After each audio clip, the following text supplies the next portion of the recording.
Okay, there we are. Welcome to the Zoning Design Review Board meeting for Tuesday, November 13th.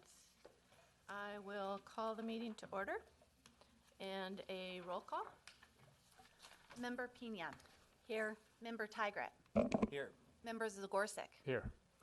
Member Miller. Here. Chair Cook. Here. And please rise for the Pledge of Allegiance. Allegiance to the flag of the United States of America and to the republic for which it stands, one nation, under God, indivisible, with liberty and justice for all.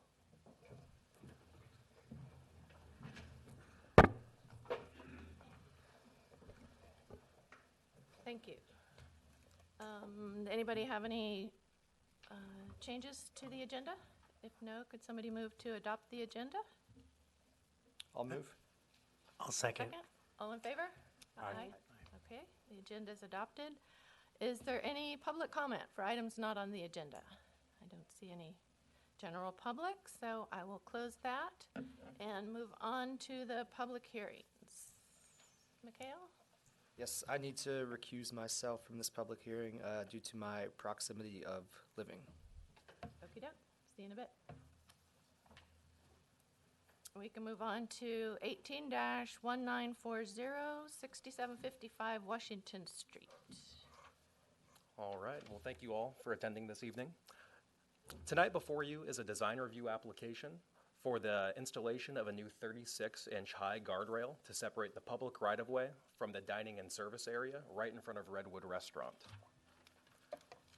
The subject property is located in the Old Town Commercial Zoning District and is home to both North Block Hotel and Redwood Restaurant. Per resolution, Redwood operates as a 90-seat restaurant.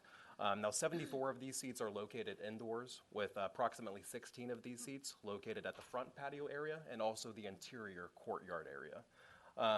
Before we get into the real bulk of this staff report, I do want to give you a little bit more background. Excuse me. Go back here really quick. Mouse isn't cooperating with me.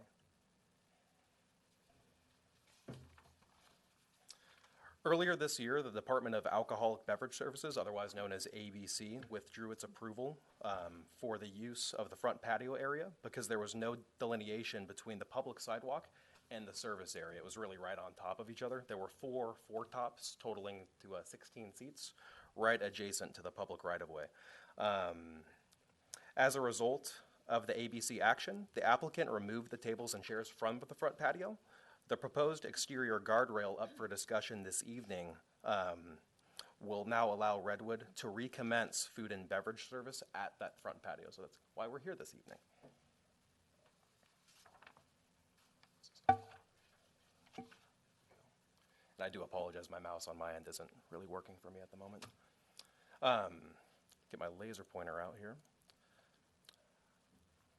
Now there's an existing railing at the southern elevation, southeastern elevation of this building, adjacent to the ADA ramp. And then if you can direct your attention to the screen, the proposed railing is going to go just right in front of these windows at the eastern elevation of Redwood.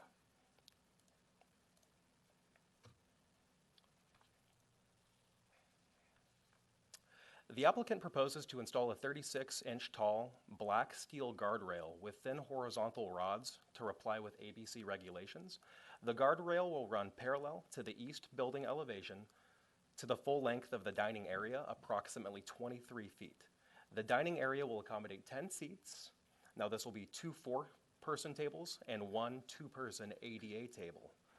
A planter will be at the southern edge of the enclosure, and there will also be another planter that's currently existing. There's an in-ground planter at the northern elevation or northeastern elevation.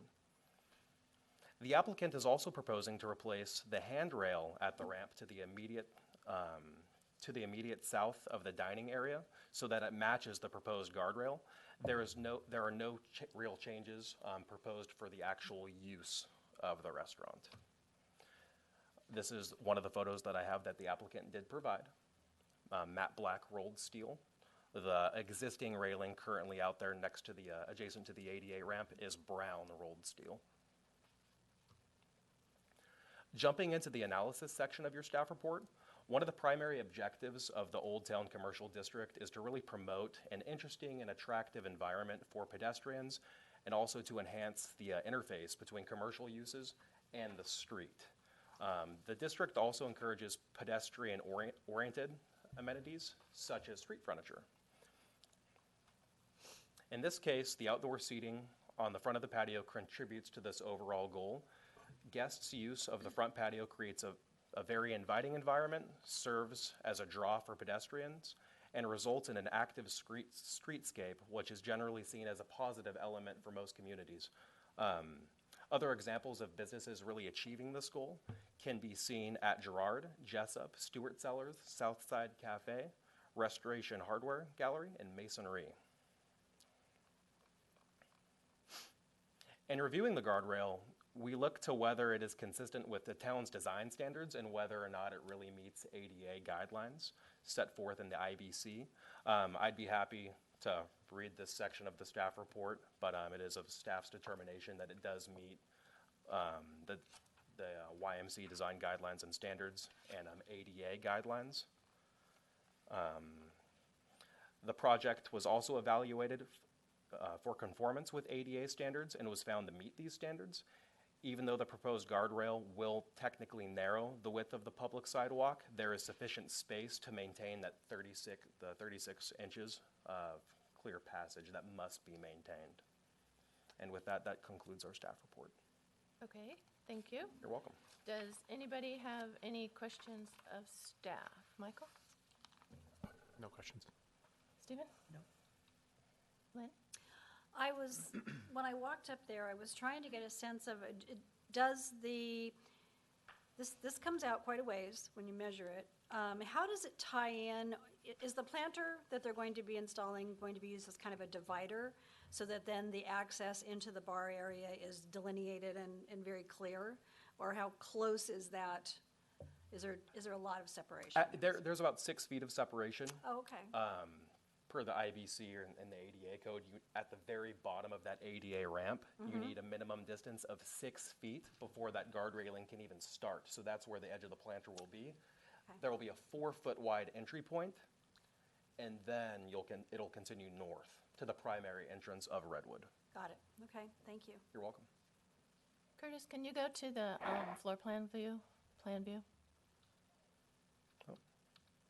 There we go. Okay, so I think as you and I talked to earlier before the meeting, we received a couple different versions. So this is the version that we're considering? Correct. With This the was the- layout of the planters and everything? This was the final submittal. The Okay. original one, which I believe you did receive Yeah. last week, Yeah. included the 3 4-tops. Right. With that third table, it would technically have been encroaching into that 6-foot degree of separation that you need at the bottom of that ramp, of the Okay. ADA ramp to the southeastern elevation of the building frontage. So they had to go with this design. 2 4-tops with the 1 2-person ADA space. Okay, So this was the final. okay, thank you. You're welcome. Is there a requirement that it be open on both ends, or could you close off one end? Do you know?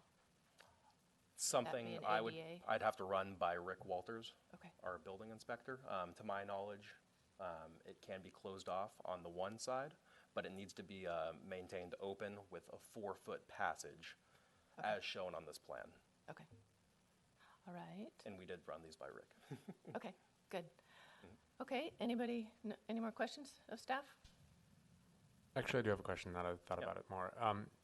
Is the intention to use outdoor seating year-round, or is there a period of time where there's going to be no tables and a railing in the middle of the sidewalk? I will defer to the applicant on that one. Because I guess, I mean, with the tables there, it looks like a space. Without the tables, I just wonder if it would seem like it was a floating Yeah. railing. Okay, does the applicant want to come up and speak to us? Yeah. Come on So up my and- name's Nadine, and I'm the design project manager for Mosaic Hotel Group, which is Palisades Hospitality, the parent company to North Block and Moana Restaurant Group. And to answer your question, I believe that the intention is that the tables would be out there most of the year, obviously weather permitting, but for the most part, the intent is that they are there on a permanent basis. Okay. Did you have any comments or anything that you wanted to share with us before we ask questions? No, I think that there have been tables in this location for quite a bit of time.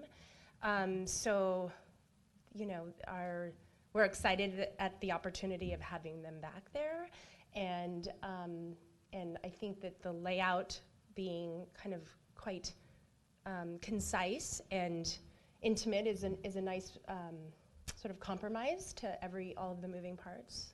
So, Okay. yeah. Does anybody have any questions of the applicant? Lynn? No. David? My only question is regarding the spacing between some of the other impediments on the sidewalk, the planters where the trees are, and it looks like it's all compliant with ADA requirements. Are you asking me if it is? Yeah, my only concern really is not wheelchair access, but like blind people. Okay. Sure. Just that it's a kind of a circuitous route right there. Do you mean on the south or the north side? On the, like, just adjacent to the ramp, in front of the ramp. Referring to, if you direct your attention to the screen, I have the laser pointer on there, from Yep. the edge of Yeah. the planter, Exactly. right here in this area. Well, and just the route through, if you were traversing the property without interacting with it, it does shift a little bit, and I'm just, I don't know exactly what the requirements are for people with that particular disability, but I'm trusting that you guys have approached that. Yeah. And I would like to clarify also, it's hard to read on this. The most narrow pinch point, as shown on this, is about 6 feet, 6 Okay. inches. So adequate space. Okay. And I was just on the site an hour ago and made some chalk marks. So I felt the distances, and they felt very adequate. And also, I actually think that the additional railing might add a little bit more support for any ADA ailments or situations. Okay. Is that it for you? Yeah. For now? Okay. Yeah, I'm fine. Yeah, that kind of goes to the question I was asking, if you could close off one end. Because when you walk up from that south side past the ramp, the railing is just kind of floating out in space. It's very narrow. It's like, what, 2 inches? You mean the width of the railing? Yeah, it's just floating in the middle there without, I could see people running into it, everybody running into it. That was why I was asking if you could put planters all the way to the railing on that end, so that it was more visually You mean on noticeable. the exterior side of the railing, like the street side of the railing? No, like closing off I'll put the laser pointer on that side, right like here. closing off that to make it bulkier so that people will notice it. If you felt like that was, that would enhance the look and the feel and the feasibility of it, we'd be, very open to putting an additional planter or the planter there. By all means, whatever makes the most sense, we're really open to doing. My biggest concern is that it's just floating on the sidewalk. And Sure. especially, that was one of my concerns too in the winter, if tables aren't there or if Yeah. they're pushed off to the side or something, it seems. And with that in mind, maybe a planter on each side so that it's, that has sort of a sense of So equal. it has a bulk Okay, to it, sure. so it could be seen. And then with that in mind, would you want to have the rectangular planter by the table as well?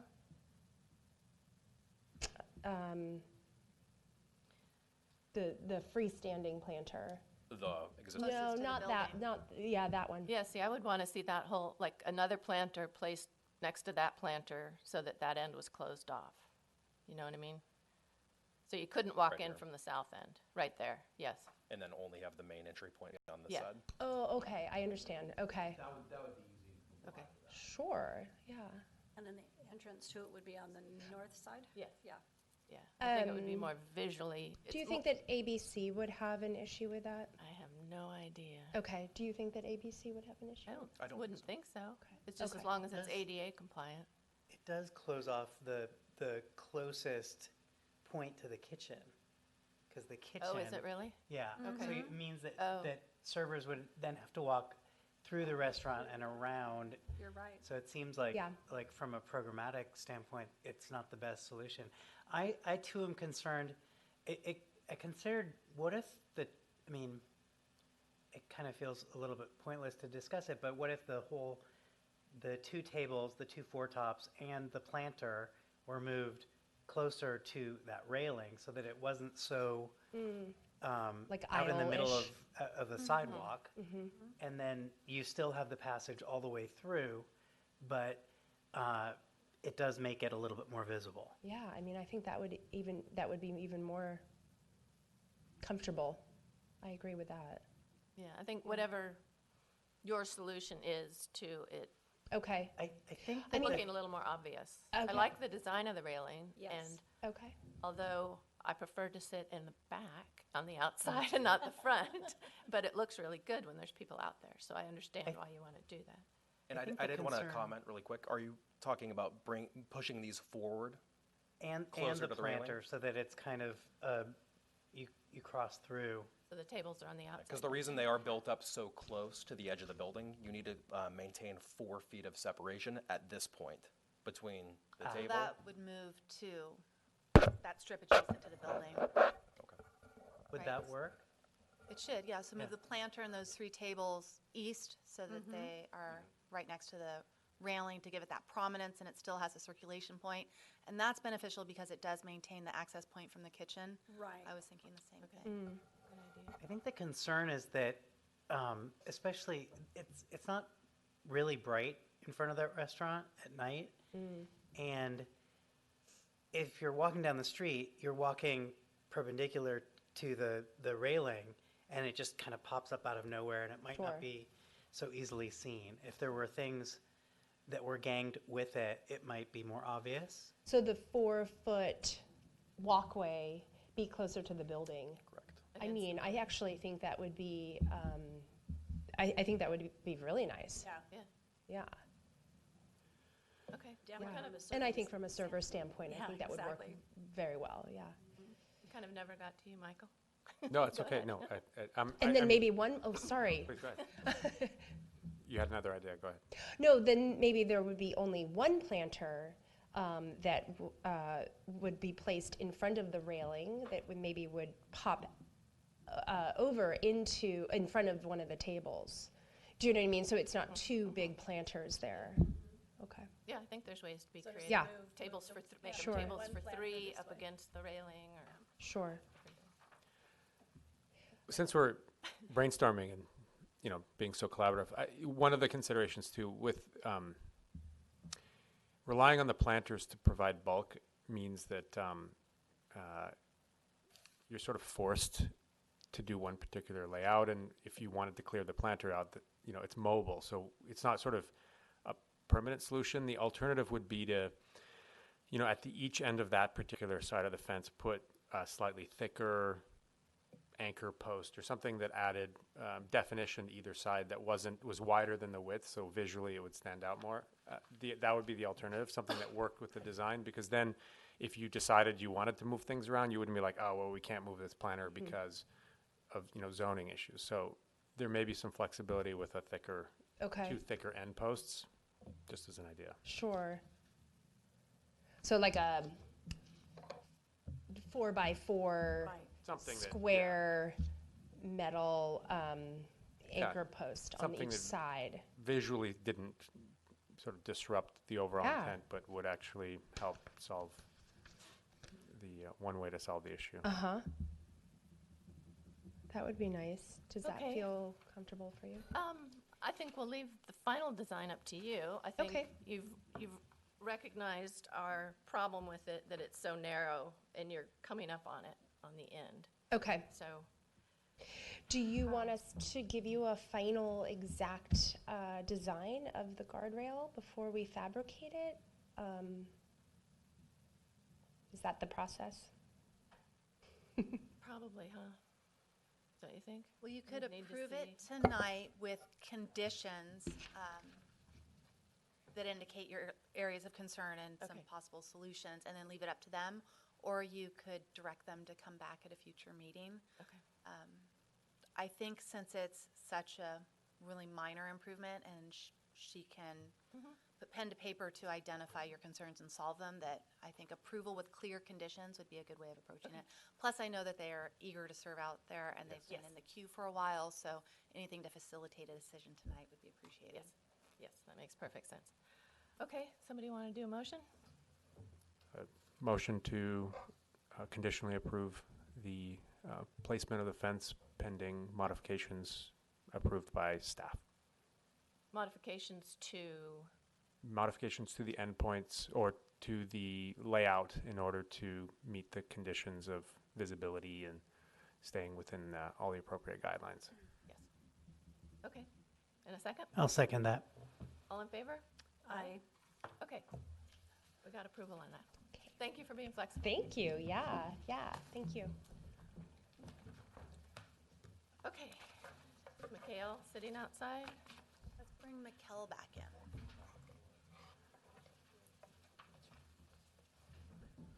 Thank you. Thanks. I will need to recuse myself from this portion of the meeting. Right. Yes, thank you. We'll see you in a little bit. Thank you. And for the record, I would just like to say that I know the applicant, the contractor, that he has done work on our house, but I do feel that I can be impartial. But I just wanted to get that out. So we will move on to 18-1941, 5 Talent Lane, design review for modifications. Good evening. Tonight you have before you design review for exterior modifications to the detached garage that is located in the northwest corner of the parcel located at 5 Talent Lane. And in this illustration or this site plan, you can see the location of the garage in that northwest portion of the property at the end of the driveway, and the house is forward of that, closer to the street, closer to the east side and the south side of the property.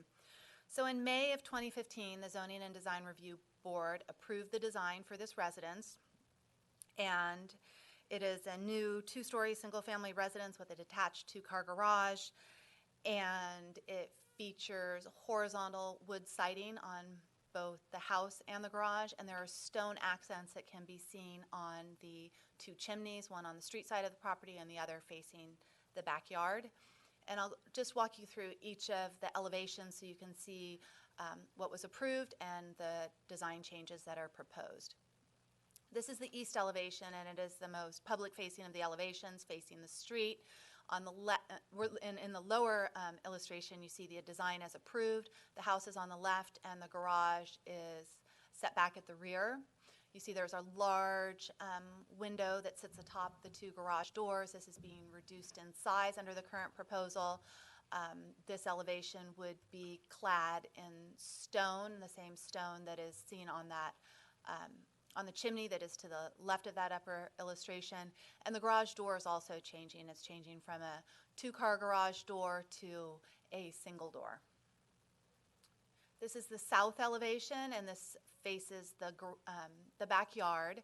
And what you see on the lower is the approved design and a traditional wood garage door to provide access. The proposal that you see above is for a French door and for a new window on that elevation. And you also see the stone that is on the east side of the building wrap around this west side, and it would terminate at the southwest building corner where there's a change in plane. And if you go back and look at the site plan, you can understand how that transition occurs. It's a little hard to see it in this illustration. Moving to the rear of the structure and facing west, we don't really see many design changes. There's a change in door type, but that's very typically something that occurs during the building permit process as things are refined, and it doesn't change any aspect of the garage.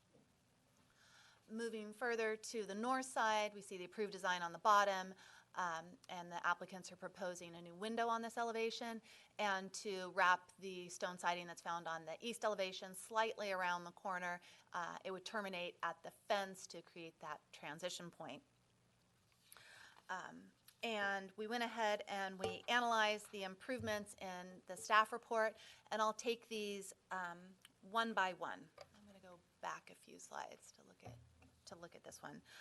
So first we'll look at the stone siding, and it's proposed to be added in selected portions of the building rather than covering the whole structure.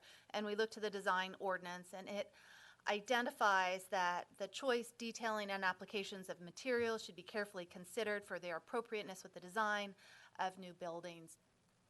And there are two specific design standards that have the greatest bearing on this proposal, and they represent a concern to staff. One is that buildings shall have consistent materials and details throughout, and materials and details shall be of a similar architectural theme on all sides. Materials that appear veneer-like should be avoided.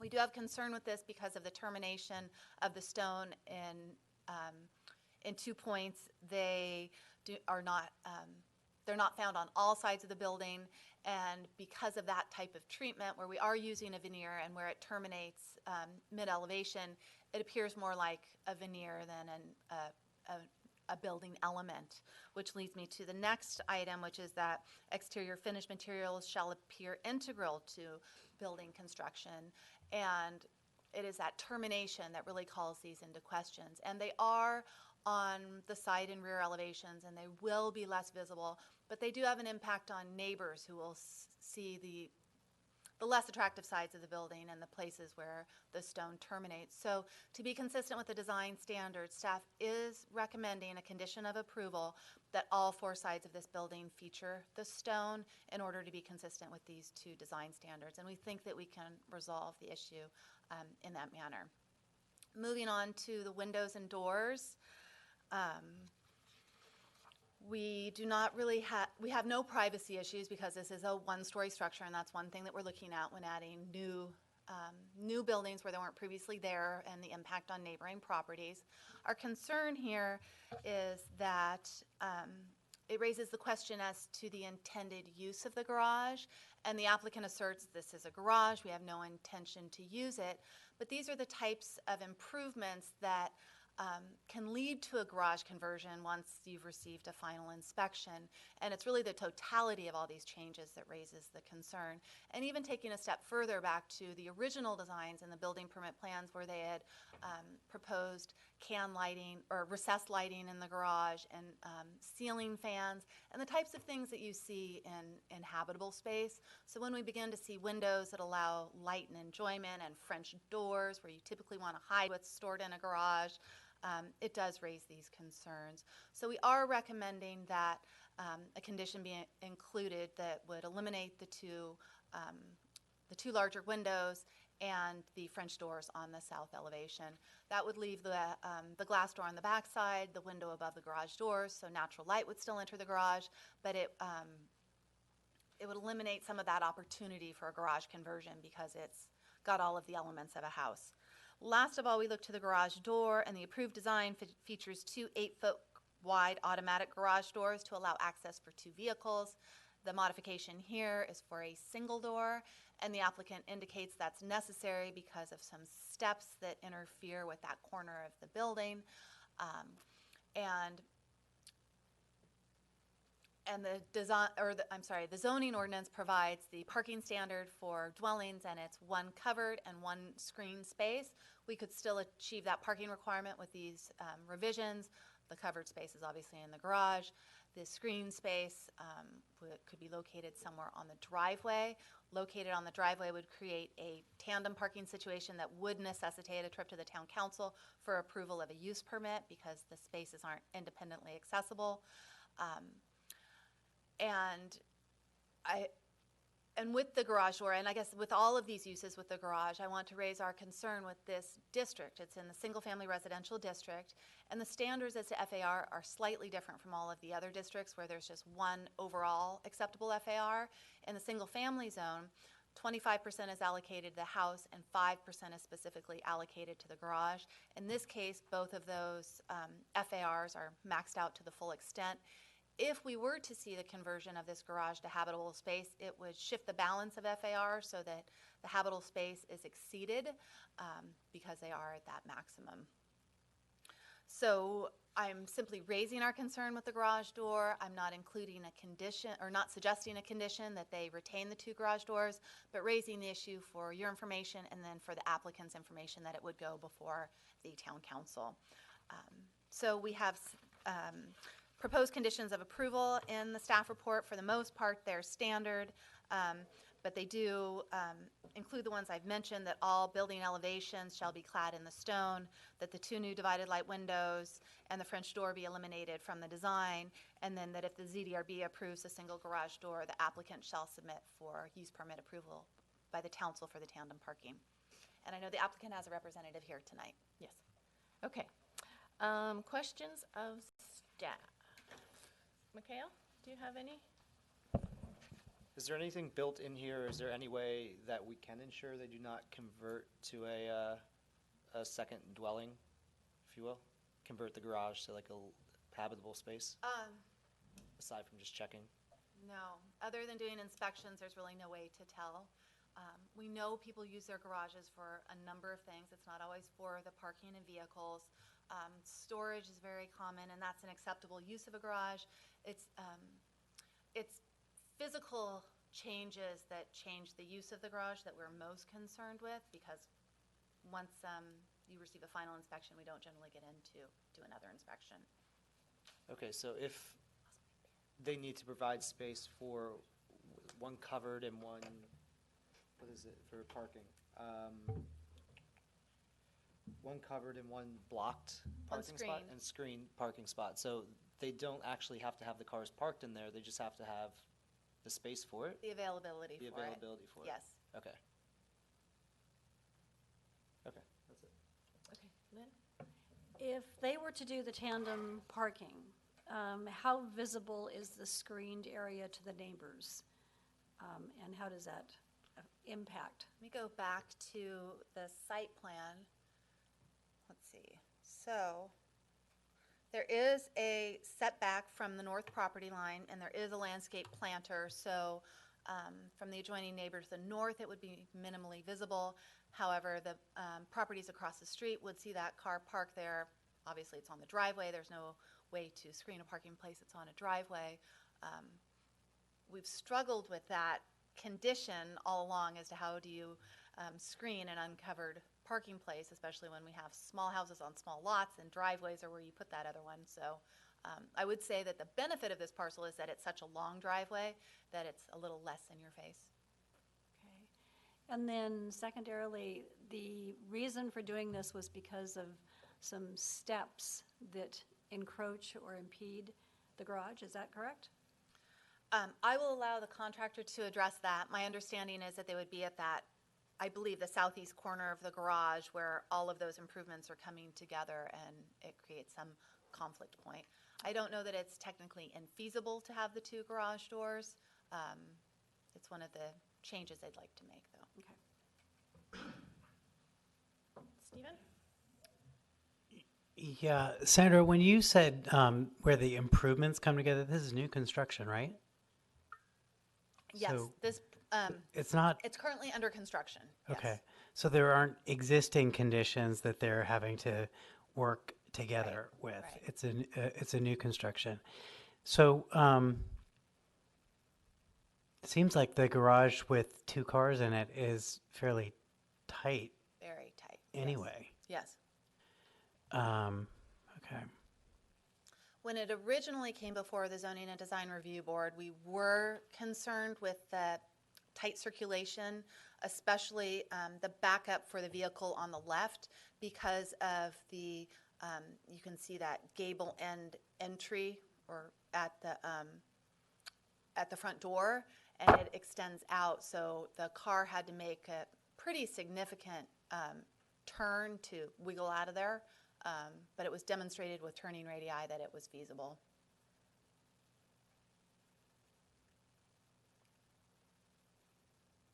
More questions? I don't have any more questions. Okay, I have a bunch. Sorry. You all good. didn't mention the other part of the municipal code, 18, I can't believe I'm quoting code, 18.20-050, which is the stone should be used as an accent rather than a predominant building feature. That stone Believe that you're appears- referencing from the Old Town Historic Zoning District. I haven't looked it up, but that sounds like that section for Old Town only. That's for Old Town only. Yes, I believe. Let me see if I can look up that section to double reference it. Okay. Or stone that appears locally derived or indigenous to the Napa Valley. I mean, we always talked about stone only as an accent, Yes. so that's only for Old Town? Isn't- I'd have to reference that section. I do, well, stone was a concern in Old Town because of the heavy massing and the fact that stone is derived from other areas, and it was more the local vernacular they were trying to emphasize. So stone is more selected in the Old Town neighborhood. However, throughout town, we do see stone used in greater quantities. But I know there's somewhere in the code that we were trying to avoid houses that were covered in stone after a couple had been built. In the Old Then that Town was put Historic in- District, yes. Okay. Specific to the Old Town Historic District. And that's only that, okay. I believe so, but I don't have the code in front of me, so I'm a little nervous about stating that with certainty. I- Is there any way you can pull up that over there? Or maybe I could do it here? Let me see what I can find real quick Okay. while we are talking. Oh, keep that one open. Okay, let's see what we can find. And would you, Kim, share the code section with me? 18.20.050. 20. Thank you for bearing with me while we get there. 18. Yes, that is specific only to the Old Town Historic District. Okay, I just put in stone and that was what came up. So this is not in the Old Town No, Historic no, District? that rule does not apply here. Okay. Okay, I know that in the narrative that the client provided, she was talking about looking for the home to be designed, looking for the home to look like a European farmhouse. And I know that doesn't really, that's not one of the things we have on our list that we try and make homes look like. We try and make them look like Napa Valley, so, but I guess that isn't, in another part of the code that was written in, okay. And, my other question, you sort of touched on already that as much as we would like people to use their garages for their cars, there is no code that requires them to. Correct. And there are many places in town where people have converted their garages to living spaces and use them as such. Well, where we become aware of an illegal garage conversion, we initiate a code enforcement action to return it to a garage space or to pursue an application for formal approval of it. In most cases, there's not adequate FAR to have that type of change. But you raise a problem in that we simply don't know everywhere where there's a garage conversion. But I mean, like, I see houses And that's where a they don't even physical- have a garage door anymore. They have windows all the way across, and so they're using it as living space. Does that mean they got approval for Yes, that? Okay, that would mean they have approval. so you have yeah. approved it in the Yeah. past, if it meets FAR? Yes. Okay. I don't have any more questions for you, but if the applicant would like to come up and have any comments on where we've gotten so far? Hi, I'm Jasper Phyllis, a Level on the Level custom builder, the contractor for the blocks at 5 Town Lane. Yeah, there have been some modifications, obviously we've talked about. And I think you all got the narrative about how a lot of those came about. I'm assuming that something was passed out. Yeah, in reference to the French doors, that was a misorder with Marvin. Marvin sent the wrong door. They sent double French doors instead of a single. And the way they actually lay out with the other two French doors on the main house, there's two on the main house and then one on the garage, and it just made sense. It looks symmetrical, it works. As far as making that into a living quarters, I don't know how adding some glass to the garage makes it into a living quarters. Because if anything, it reduces privacy, I would think, in making it a bedroom or a space that's used for living. I don't know how else to say it, but you know, it was one of those, like we said, it was a happy accident. Something that once it was there, it made more sense than a single door. So we drew it in the plans and really didn't think it was an issue because it's not facing anyone, it's not seen by anyone else. The only opposition to it is that it may bring about living quarters. Basically, it's just bringing light to the garage. They have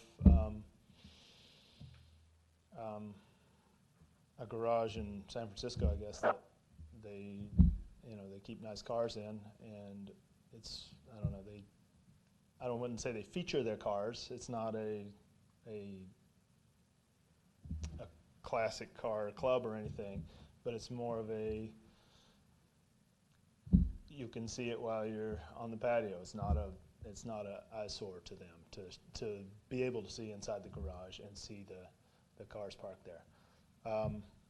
Didn't really see it as an issue, but if it's not something that we can pass, it comes down to, hey, we've got the door, we didn't want to let it go to waste and have to order another door. Same way with the window on the north side. It was the wrong size ordered for one of the bedrooms, so we said, hey, you know, it brings more light into the room. It's a bigger window, so we put it on the north side where it's not bringing in all the sunshine. It's set a little higher so that it's not whoever's next door isn't looking in on the cars. It's not, they don't feel like anyone's looking out at them or anything. It's kind of at fence height, so it's a comfortable height. The other reason we wanted more light in there was because, like we said on the facade, the window that was drawn in originally over the door, they felt like it was just overbearing and out of balance with the rest of the house. So the size they went to with that matches the window on the front porch. There's a window over the porch. So those two gable ends are complementary to each other. And with regards to the door, yes, that came about an oversight with everybody until, well, I saw it when I was, laying everything out, that you step from the patio, there's always been a door there into the garage, and the garage is down 14 inches, so there's got to be a step to make it code every 7 inches, 7-inch risers. So if you put that step in, the original plan of the garage has 15-inch strong walls on either side of the door, and so that brings the size of the garage. The garage overall is 18 foot 2 inches. With 15-inch strong walls on either side, you're losing 2.5 feet, so you're automatically down to 15.5 feet for the door. And that's maximizing the width of that door. With that 15-inch strong wall there, to add a step, the step was actually sticking out into the door. It didn't make sense. So we thought, well, proportionally, when we drew in the stone, it made more sense to make it a 12-inch opening instead of a 15.5 foot opening. It just, the stone didn't look too narrow on the sides of the doors. It looked a little more robust, authentic fitting for the stone building. The doors were never intended to be two separate operating doors that I'm aware of. There's no divider between them. I don't know how you would make two doors work without a divider. There's tracks in the way. There's all that. So it was always intended to be two doors, one door. It just was shrunk from 15.5 to 12 feet. So with the proportions looking right, with the step answered, that's why we went with 12 feet. With the depth of the garage, it's deep enough. We can get a car if you pull forward far enough. You pull another car in you just squeeze through the door. It actually works when you lay it out that you can squeeze in that far. It's a deep garage. It's 28 feet on the right side. So that car, if it just pulls in a little farther, it's easy to make it happen. With the cars they have, it works fine for them. A 15.5-foot wide garage door in the city is probably not something you're going to see, and I don't think they're used to that. So it didn't even occur that it would be an issue of the car getting in and out. I mean, we're already driving around the porch. It's there. The other questions that were up, I believe that was about it. There was a window on the south side that depends on which sheet in the plans that you look at. The stamp plans that I have, the floor plans, the framing plans, all have a window in that spot. So it just didn't have them on the elevations. So it's a question of what's more aesthetically pleasing. If you're, it was always intended for there to be a window there. They had ordered the window to go there.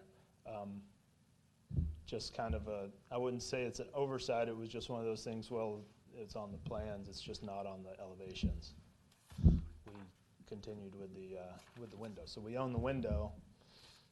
If you don't want the window there, I understand, but I don't think it's it doesn't face any neighbors. It doesn't really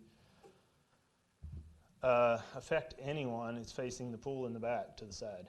So that's kind of if you're concerned that window also makes it more livable space. I don't know how to convince you that they're going to park cars in there. My understanding is it's for parking cars. It's a garage. That's their intent. That's where it ends.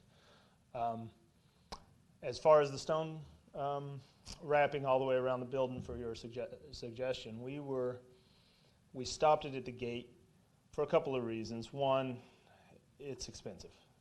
We're taking real San Francisco cobbles, having them cut in half, and veneering those onto the building to appear as a full stone without being too bulky, too heavy, all of that.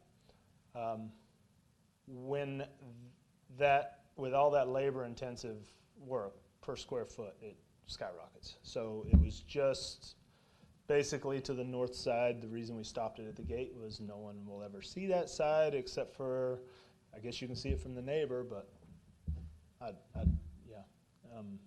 we do have a termination point at the gate. There's a number of different ways we can do it.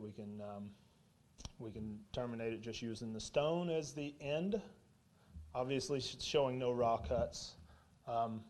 As an endpoint, we can add where the fence is there. That helps to serve as a termination point above the fence. I can add a trim to capture it any way we want to do it. If it's deemed that it is necessary for the building to look authentic, we could do the stone there. It was just cost prohibitive. There's pool equipment on the side of the building there. It's kind of a waste in our minds of stone, but it can be done. We're open to options. We're not going to push too hard on that. Not that we're. On the other side, where it terminates into the column on the pool side, I feel like the inside corner on the pool side is a good place to stop the stone, and it still feels authentic. Outside the covered patio, I don't know if you can bring up the south elevation, just so it makes a little more sense what I'm talking about. If you're looking at the proposed on the top left, there's a column there where the stone stops. The column is actually attached to the garage, so there's a stopping point that the stone would butt right into the column. Outside the column, the pool is outside those columns, 5 feet off of the building, and we just felt like the stone may be a little heavy out there, and it isn't something that's seen. It's like that window. It's something that's only seen from the pool area. It's not seen from neighbors. It's not anything that really affects anyone. So we were just lightening up the building a little bit. If you have the feeling that it needs to be stone to be authentic, we're not going to argue with you. We'd like to keep a little wood in the back just to keep the light feeling, so it's not a huge stone wall in your face, but at the same time, it's a really nice stone. It's not a huge boulder feeling stone. It's, you know, it's San Francisco cobble. So that's basically what we have, just to share with you. Okay, let's see if we have any questions for you. Stephen? I don't really have questions as much as comments. I would almost whole parcel disagree with you that the stone and the odd triangular pediment make the building feel lighter. The original design that was approved seems like it is of a vernacular that makes sense in Yountville and is a nicely appointed design. The only time you see stone wrapping around partial buildings is when stone buildings burn and people try to take what didn't burn or didn't fall down and reuse it. This doesn't look like that. So there's nothing convincing about it to me at all. It looks haphazard and, I mean, purely subjective, but I would say that the approved elevation, the south elevation, is way more attractive than what's been proposed. That said, I'm curious, did you guys, did you have engineering done after you got the design approved? We did. Okay. That's always a... For the stone, to be able to handle it, you mean? Well, no, when you talked about the structure that was necessary to the garage door, on either side of the garage door, and the stair, I mean, there are all these things, including the misorder with Marvin, that point to this kind of, you're following the construction rather than the design leading the construction. So, and those things always end up with, I think, a compromised design. It's unfortunate, but I've seen it happen time and again. So I'm wholeheartedly against the use of the stone on that building, you know, in a parcel way. I think that. But no specific questions for him? You can talk oh yeah. through the whole thing. Okay, sorry. Just I guess my question was regarding the timeline of engineering and approvals and trying to figure out how to make things work once the design has been approved. Yeah, and I apologize. I said yes, engineering was done afterwards. Engineering was done before we did this, but we checked with the engineer to make sure that this would be feasible. The engineer, as far as the garage door, bringing that in, it's only making it stronger, just furring in underneath the existing header. The header is all the way full width of the building to go to whatever width door we need. So it didn't change the engineering in that aspect as far as the door in any way. And where is the stair at the? You see the double doors there? Yeah. Or the either picture, the door going into the garage. Uh-huh. There's a step down from that patio into the garage. It's 14 inches lower. So we have to add 2 risers to get down.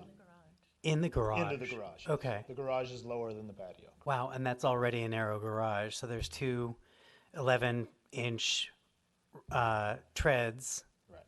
And I have room for an 8-inch tread with the 15 and a half. So that, like I say, I don't want to cop out on this in any way. Okay. This is my project. I'm very proud of it. A lot of it is inherited. But with that, I'm trying to make lemonade in that aspect. Yeah. And I felt like that was a really strong way to do it was, if you look at, can we get the east elevation again, please? there, that's it. Yep. Oh, it's there. Yeah, she's quick. beat me to it. I should have been watching the screen. So if you see how narrow the sides of the garage are on either side of the lower approved plan, how narrow the walls are, the columns on either side of the door, it felt a little top heavy. So to widen it and bring it to more proportional strength or size to handle the, I don't know if, with whether it be cedar or stone, I feel like it felt a little top heavy with that wider door.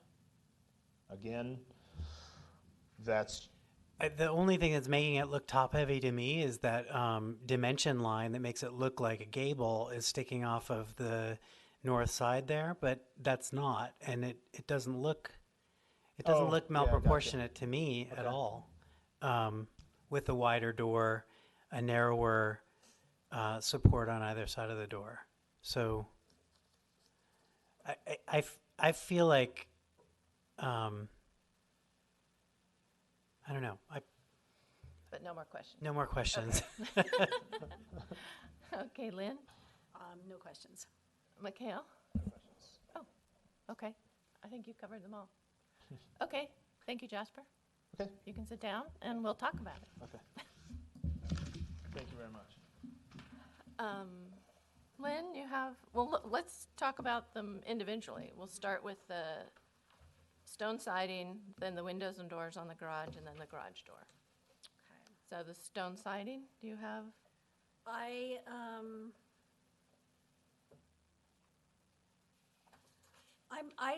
am not necessarily in favor of the stone siding.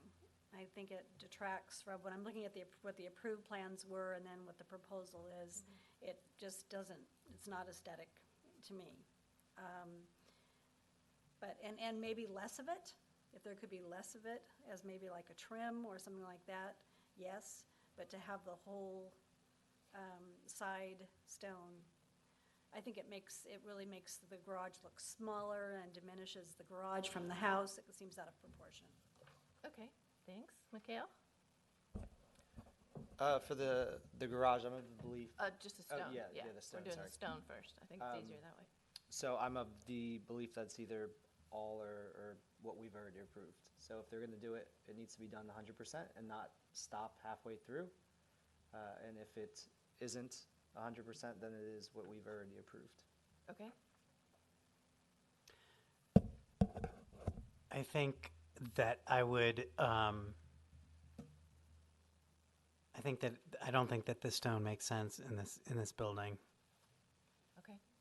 And I agree with Lynn and Stephen that the stone, the original drawing just makes sense with all the siding and a little bit of stone accent, and the stone garage just does not fit the design of the house or Yountville. Do you want individual motions? No, not really, huh? No, it can just be one single motion. Okay, okay. So, windows and doors in the garage. Mikhail? I'm okay with the windows and doors simply because I don't think we can plan for someone to go against the town and the laws that we've put in place. We want to do the best we can to monitor that and make sure it doesn't happen, but to preemptively limit what they're doing. If they say it's for light, then that's what we have to take them at, is their word. And until we have reason to believe otherwise, I think that's what it should be taken as. So if this is a addition for aesthetic because they want more light in the garage, I don't think we should make a finding based off the idea that they may eventually do something to make it inhabitable, because we have no reason to do that. Okay, thank you. Stephen? Just the windows and doors on the garage. The changing of the, not the Yep. garage door. I would revert back to the original design. I think it's more aesthetically pleasing, and I don't have a major concern about using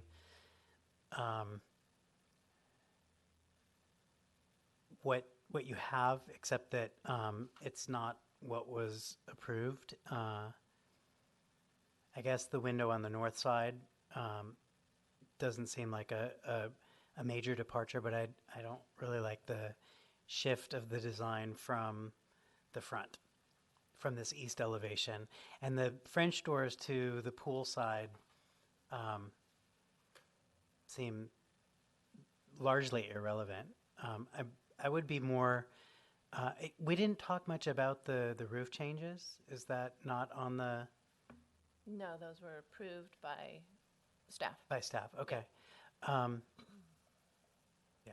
So you're saying okay to the changes, adding the French The doors on second, the side the and secondary the- changes on the, Of I the guess, the windows. north and south Yeah. side of the garage, I could live with, but the public-facing east elevation, I think, should stay as it was approved.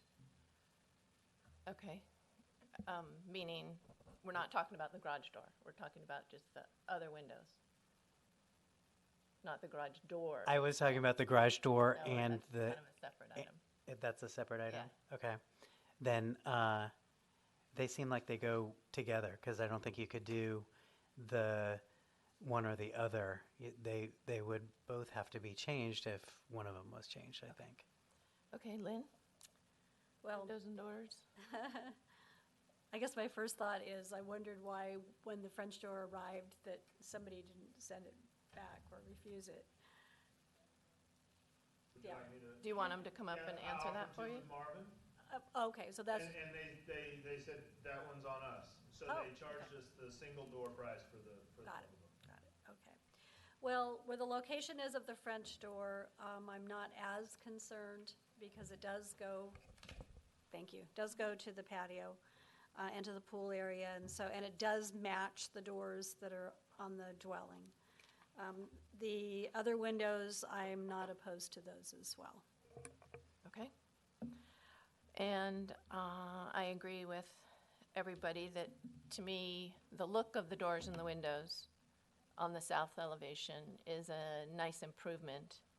And since we have no ordinance that we can speak to tell people that they have to park in their garages, I don't think that we can build a condition of approval against that, other than they're not supposed to, but I don't think allowing them to make it look better is a guideline that we can put on it. So I'm okay with those two. So we will move to the garage door. Mikhail? The changing from the 16-foot wide to the 12-foot wide? Yes, it's 15.6 is Okay. what it comes out to. Okay. Down to 12. Because of the stairs on the inside. Got it. Aesthetically speaking, I like the approved design already, and I do agree that the window kind of goes hand in hand with that. If you're going to change one, you change the other. I think had the proposed been approved for the stone, I think that overall design with kind of that farm aesthetic to it, to the applicant's point, that kind of French countryside look, makes sense. But I think without the stone, it would look a little bit out of place. So for me, I would like to see a solution that keeps the approved look on it if we're not doing the stone. Okay, speaking to the applicant's concerns that it was a little narrow on the sides, if they kept the wood look and made it, what is it now? 12. That, what is the two doors? Oh, the width of the doors? The original width of the doors. 15 and 15.6. 15.6? Okay. 30 inches on either side.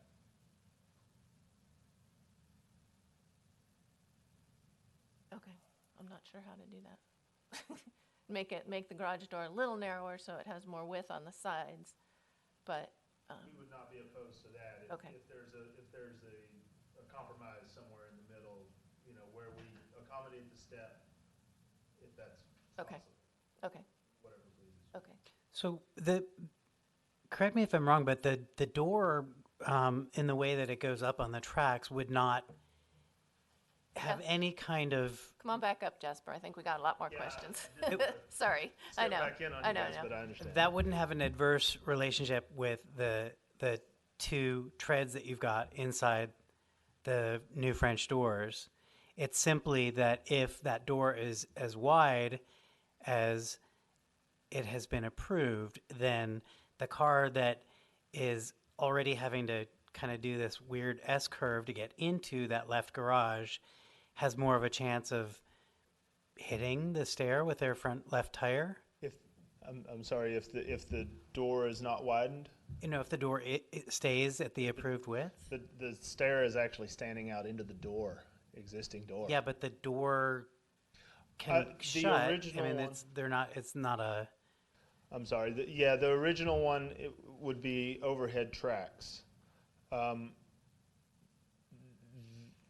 The other one, we could either hinge it with two 6-foot doors that swing out, or we could do tracks. However, there's loads of different ways to work that door, as far as the Right. tracks being in the way of the man door going to the patio. I mean, I guess not a different way of phrasing the question is, if you were to put two stair treads coming in from that south-facing door that is the new French door behind this wider garage door, there's nothing that would impede that functioning properly.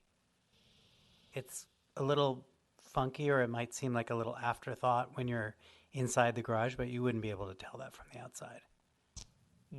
No, I could see it being a tripping hazard in the dark if you open the door and trip. Not expecting a step there. I think that was where the concern was. Is how does that?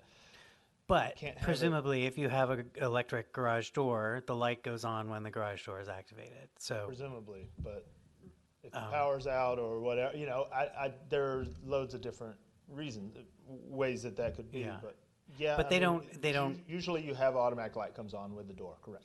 and there's nothing that would the stair doesn't interrupt that door in its functioning. It still would Well, rise and lower properly. let me think about that.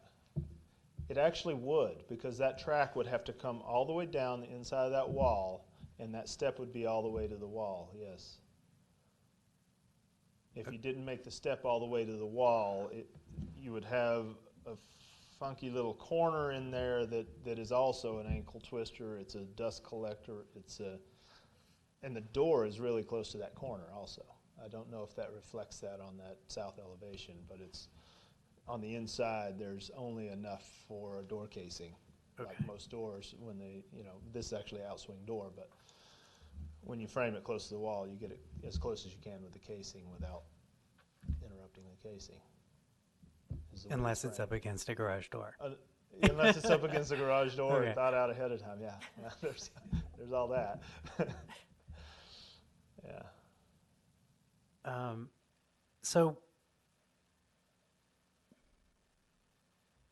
Well, if we look at it this way, if we were to modify the door to a different size, not a 12-foot, say a 13-foot, that buys us 6 more inches on the side, gets me from 8 inches to 14 inches. It's helpful. It still doesn't get me there. The tracks are still hitting the step, but it's closer. That's how we came to the 12-footed. A couple different things going on there and it is very subjective. To me, it's more pleasing with the wider sides, but that's because I want it. right. Well, and Versus also more I think if it's going to be stone, you would want enough mass to look like those stones weren't just veneer Sure. tacked onto the front of a thin wall. It feels to me like the design and the approval for the design is chasing factors that that it shouldn't have to.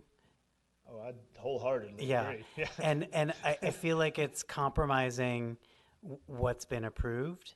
So I'm inclined to not go further and approve something that feels like it's chasing solutions to issues that have arisen because of door manufacturers. Yeah, the French door doesn't really have anything to do with the step there. The step was there with either door. The double French door versus the single door doesn't play into this because there's step down, whether it's 6 foot wide or 3 foot wide. Well- It's out into the door. Well, then in that case, it was okay before, then it's okay now. Will there, I don't, will there be a possibility of a modification for us, the depth on, regulation depth of a tread, I should say? Because like I say, I have 8 inches. Or will we stand it out into the door, Okay, so let me try this. So you mentioned that you like the original design of the garage door. Yes. If it was made, it went down from 15 to 13 instead of 12, but maintained that original design. I'm fine with that. Okay, I'd be fine with that. okay. Okay. Excellent.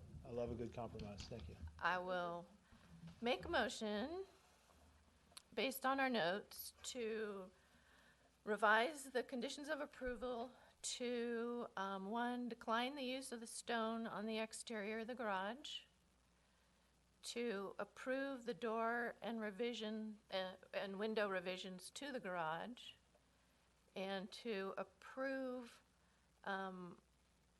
necessary minor narrowing of the garage door, but for it to retain the original design as closely as possible. Does anybody want to second that? I'll second. All in favor? Aye. Aye. Aye? Nay. Yeah, that was a yes? No, That was a nay. that was a That was a nay. nay. Okay. Well, we got 3 approvals. May I ask for a clarification? Sure. Sorry, that's And maybe this is a question for Jasper, but reducing the width of the garage door to 13 feet based on the current design, does that allow 2 cars to enter the garage? Yes. it Okay. does. That's the full plan. And so then we'd want to strike condition 5. I don't have conditions in front of us anymore. That's if the ZDRB approves a single garage door, the applicant shall Right. submit for use permit for Yes. tandem parking. Okay. So we're basically approving a slightly oversized single As door. larger than 12, Yeah. but that can give you room for, Again, with clarification, I don't know if you guys noticed, and it was full intent to disclose it. The proposed door does not have windows. The approved door does have windows. Can they do it without windows? They never intended to have windows in the garage door. I just want to clarify, so for full disclosure. is that okay? I have no That's- problem. I have no problem with that. No problem. Nay? I mean, I don't think I really have an opinion if it's been approved and I wasn't a part of that decision. So I'm curious though about the if it's not going to be a stone building, it's going to a single door that's 13 feet wide, then the window above the door is not changed to the smaller window. It goes with the approved window. That's why I didn't approve it, because I felt like we were approving all of the changes but then taking away the stone, and then I don't think that looks good either. So Have you already, So, yeah, I would, I don't know, I need that clarification as well. So you're saying it would have to stay with a larger window? That- to me, it really seems like it needs to be redesigned based on the approval, but Okay. I would say the garage door narrowing but larger than it's shown in the proposed elevation requires that window be considered to be proportionate with the garage door. so right now, on the approved elevation we're looking at, the window above the garage doors is the same as the upper windows on that side of the house. Yeah, I think it's even larger. That's just, I would scale it myself, and I would, just looking at it, I'm assuming it's larger, but it could be, I think it looks larger Visual, because yeah. it's got a Number. It it casing. could be a visual, Yeah. yeah, I don't know. And I then don't know off the top of my On head. the proposed design, it looks like it's tinier windows on the first floor of the front of the house. Yeah. Is that correct?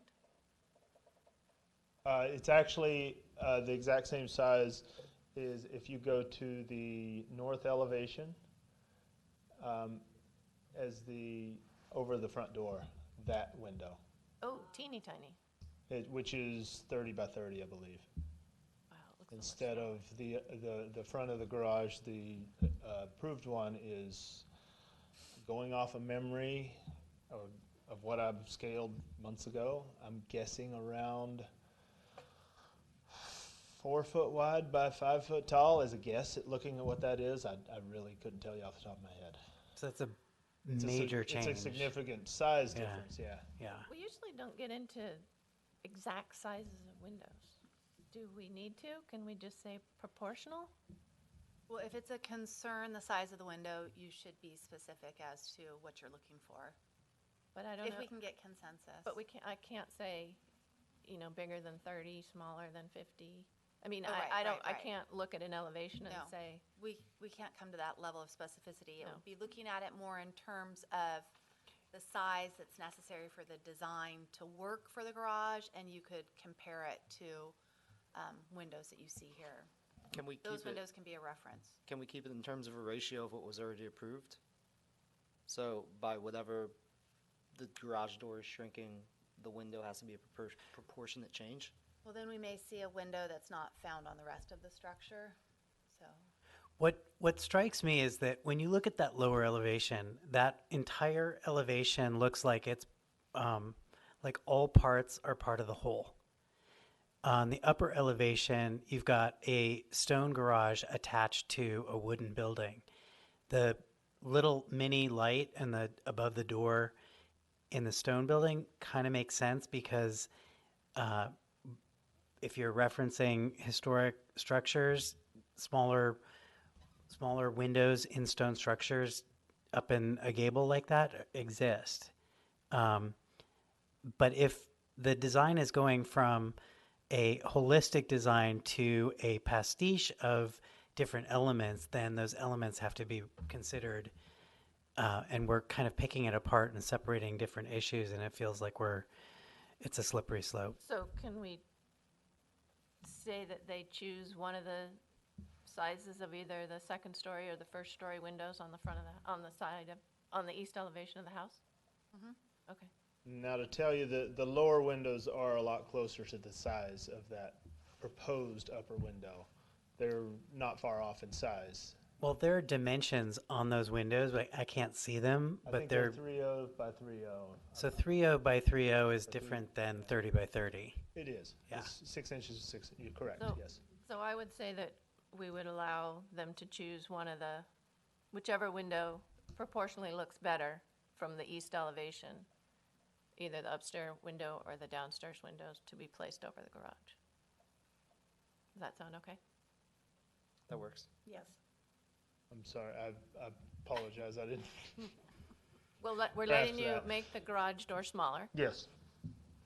but not all the way to 12, just Not all the way what to you 12, need. correct. Without the windows in the garage doors. And for the window over the garage door, you either choose the size of the downstairs windows on the east elevation or the upstairs windows. But- So that it something off the matches. east elevation, so Yes, it's all. so it okay. matches. I understand. Okay, Great. we good? Thank you. We did it? We're good. Okay, thank you. All righty, now we can move on to the general plan. Let's bring Mike back. Oh, yeah, poor Mike. We left you out in the garage. Yes, yes. You don't have a financial interest. That's what we're looking at, conflict wise. Darn. I only spent a year doing this. Oh, no, where did Curtis go? Let me pull it up.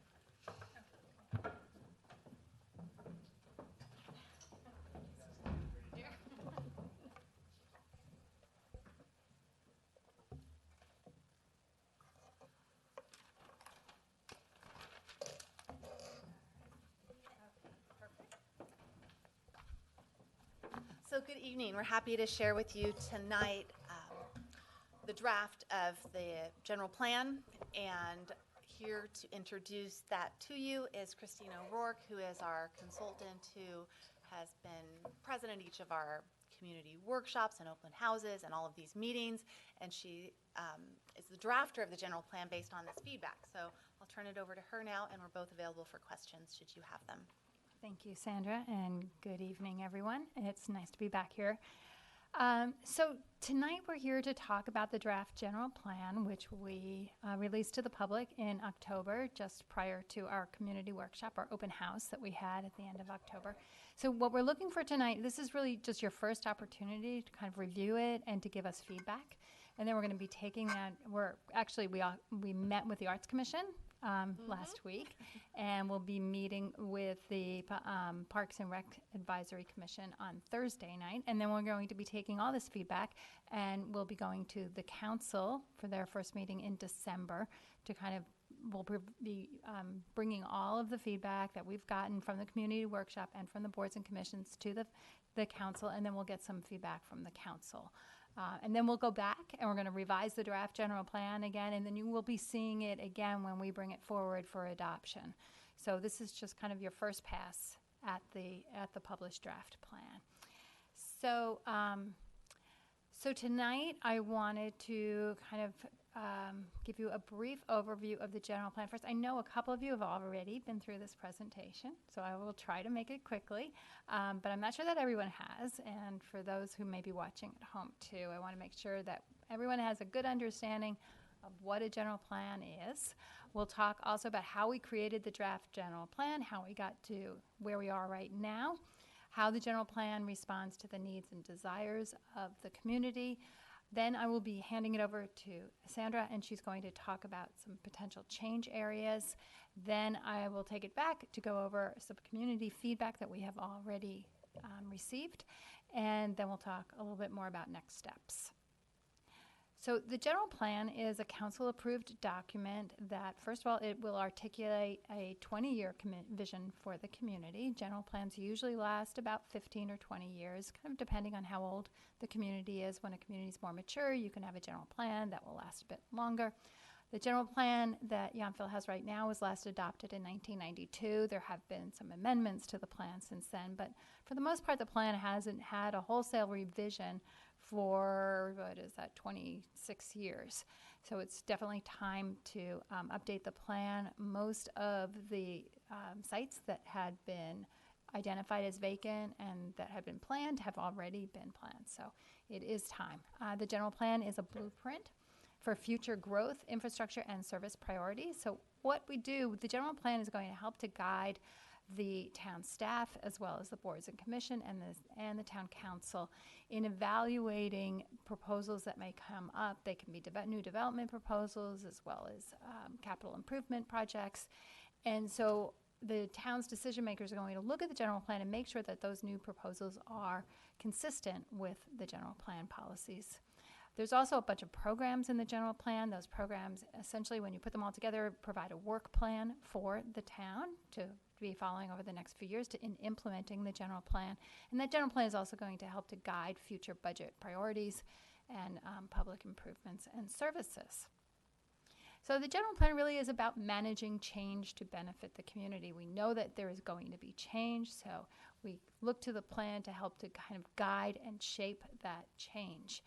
And Charles Darwin definitely nailed this one. It's not the strongest of the species that survive, nor the most intelligent, but the one most responsive to change. Of course, as we've been going through this process, we've also been reminded of this famous quote from Woodrow Wilson: "If you want to make enemies, try to change something." So who are we planning for? Well, of course we're planning for the residents. We're planning for the long-term residents, the new residents, the full-time residents, as well as the part-time residents. We're planning for our businesses. We plan for visitors, and that might be in where are the visitors going to stay, where are they going to shop and eat, but also how are they going to get around town? How are they going to move through town? We plan for future residents, and we're planning for other species as well. We want to be sure we're preserving habitat for endangered and threatened species, as well as all plants and particularly native vegetation. What are we planning for? Well, these are kind of the big themes that we were really kind of big goals for our general plan. And I'm going to talk about these a little bit more in detail. First of all, we want to preserve the quality of life, primarily for the residents. We want to maintain community character, and by that we don't just mean the aesthetic character of Yountville, although it is an immensely charming town, but we're also talking about the historic character, the agricultural character, and just the quality of life here, the community. We want to ensure economic sustainability, both for the businesses, for the economy, make sure that there's jobs here and also workers to work in those businesses, as well as economic sustainability for the town itself, so the town can continue to provide the services to the residents.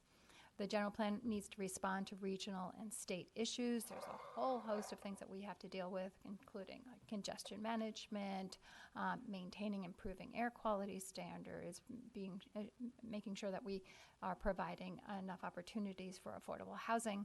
And then the general plan also has to prepare for environmental hazards like flooding and wildfire and earthquakes, as well as a change in climate. We know we're already with these wildfires experiencing a change in climate, and we're going to be seeing more extreme heat events, as well as more and frequent storms and droughts as well.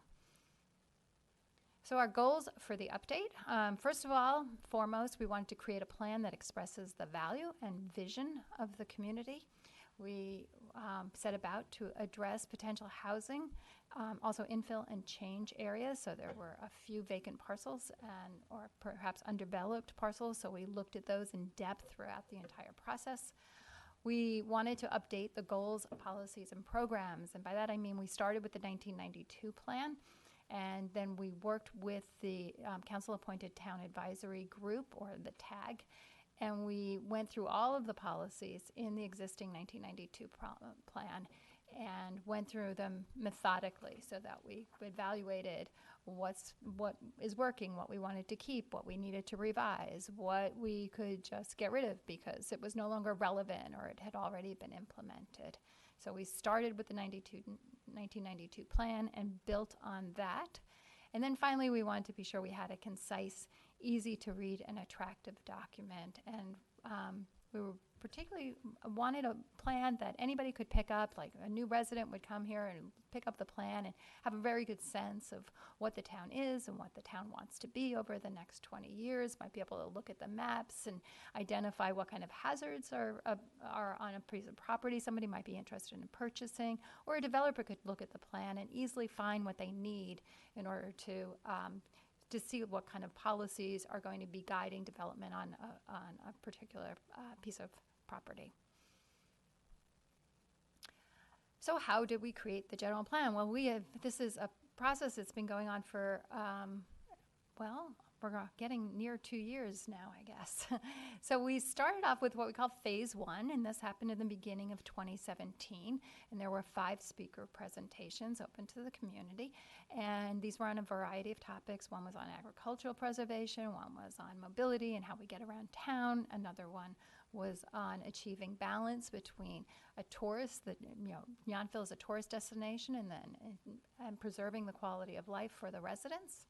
And then after that kind of phase wrapped up, we moved into phase 2, and that started off with the council appointing this town advisory group in June. There were 11 members on that group. Lynn was one of the members, and we met with them we had 10 meetings with the TAG, and as I mentioned earlier, we kind of looked very closely at the existing general plan, but we also looked at other issues that were affecting the town now, worked on vision statements that are in the plan about what the community wants to see in the future, and then we looked exhaustively at land use issues. We also had 3 community workshops during that time.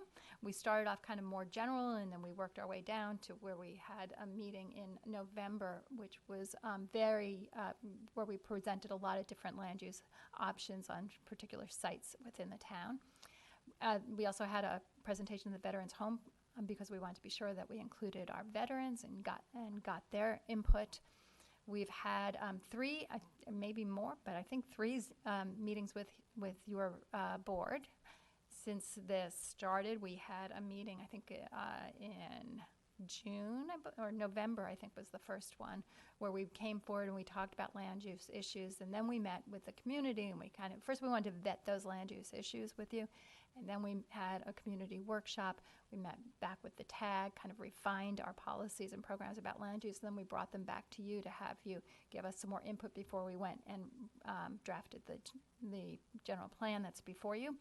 We also met with the Parks and Rec Commission to talk about policies and programs that were specific to their purview. And then we had 3 town council meetings, including a couple of study sessions. So now we're moving into phase 3, and phase 3 really kind of starts with the release of the draft general plan and that community workshop that we had. And I already told you kind of about the feedback that we're collecting now.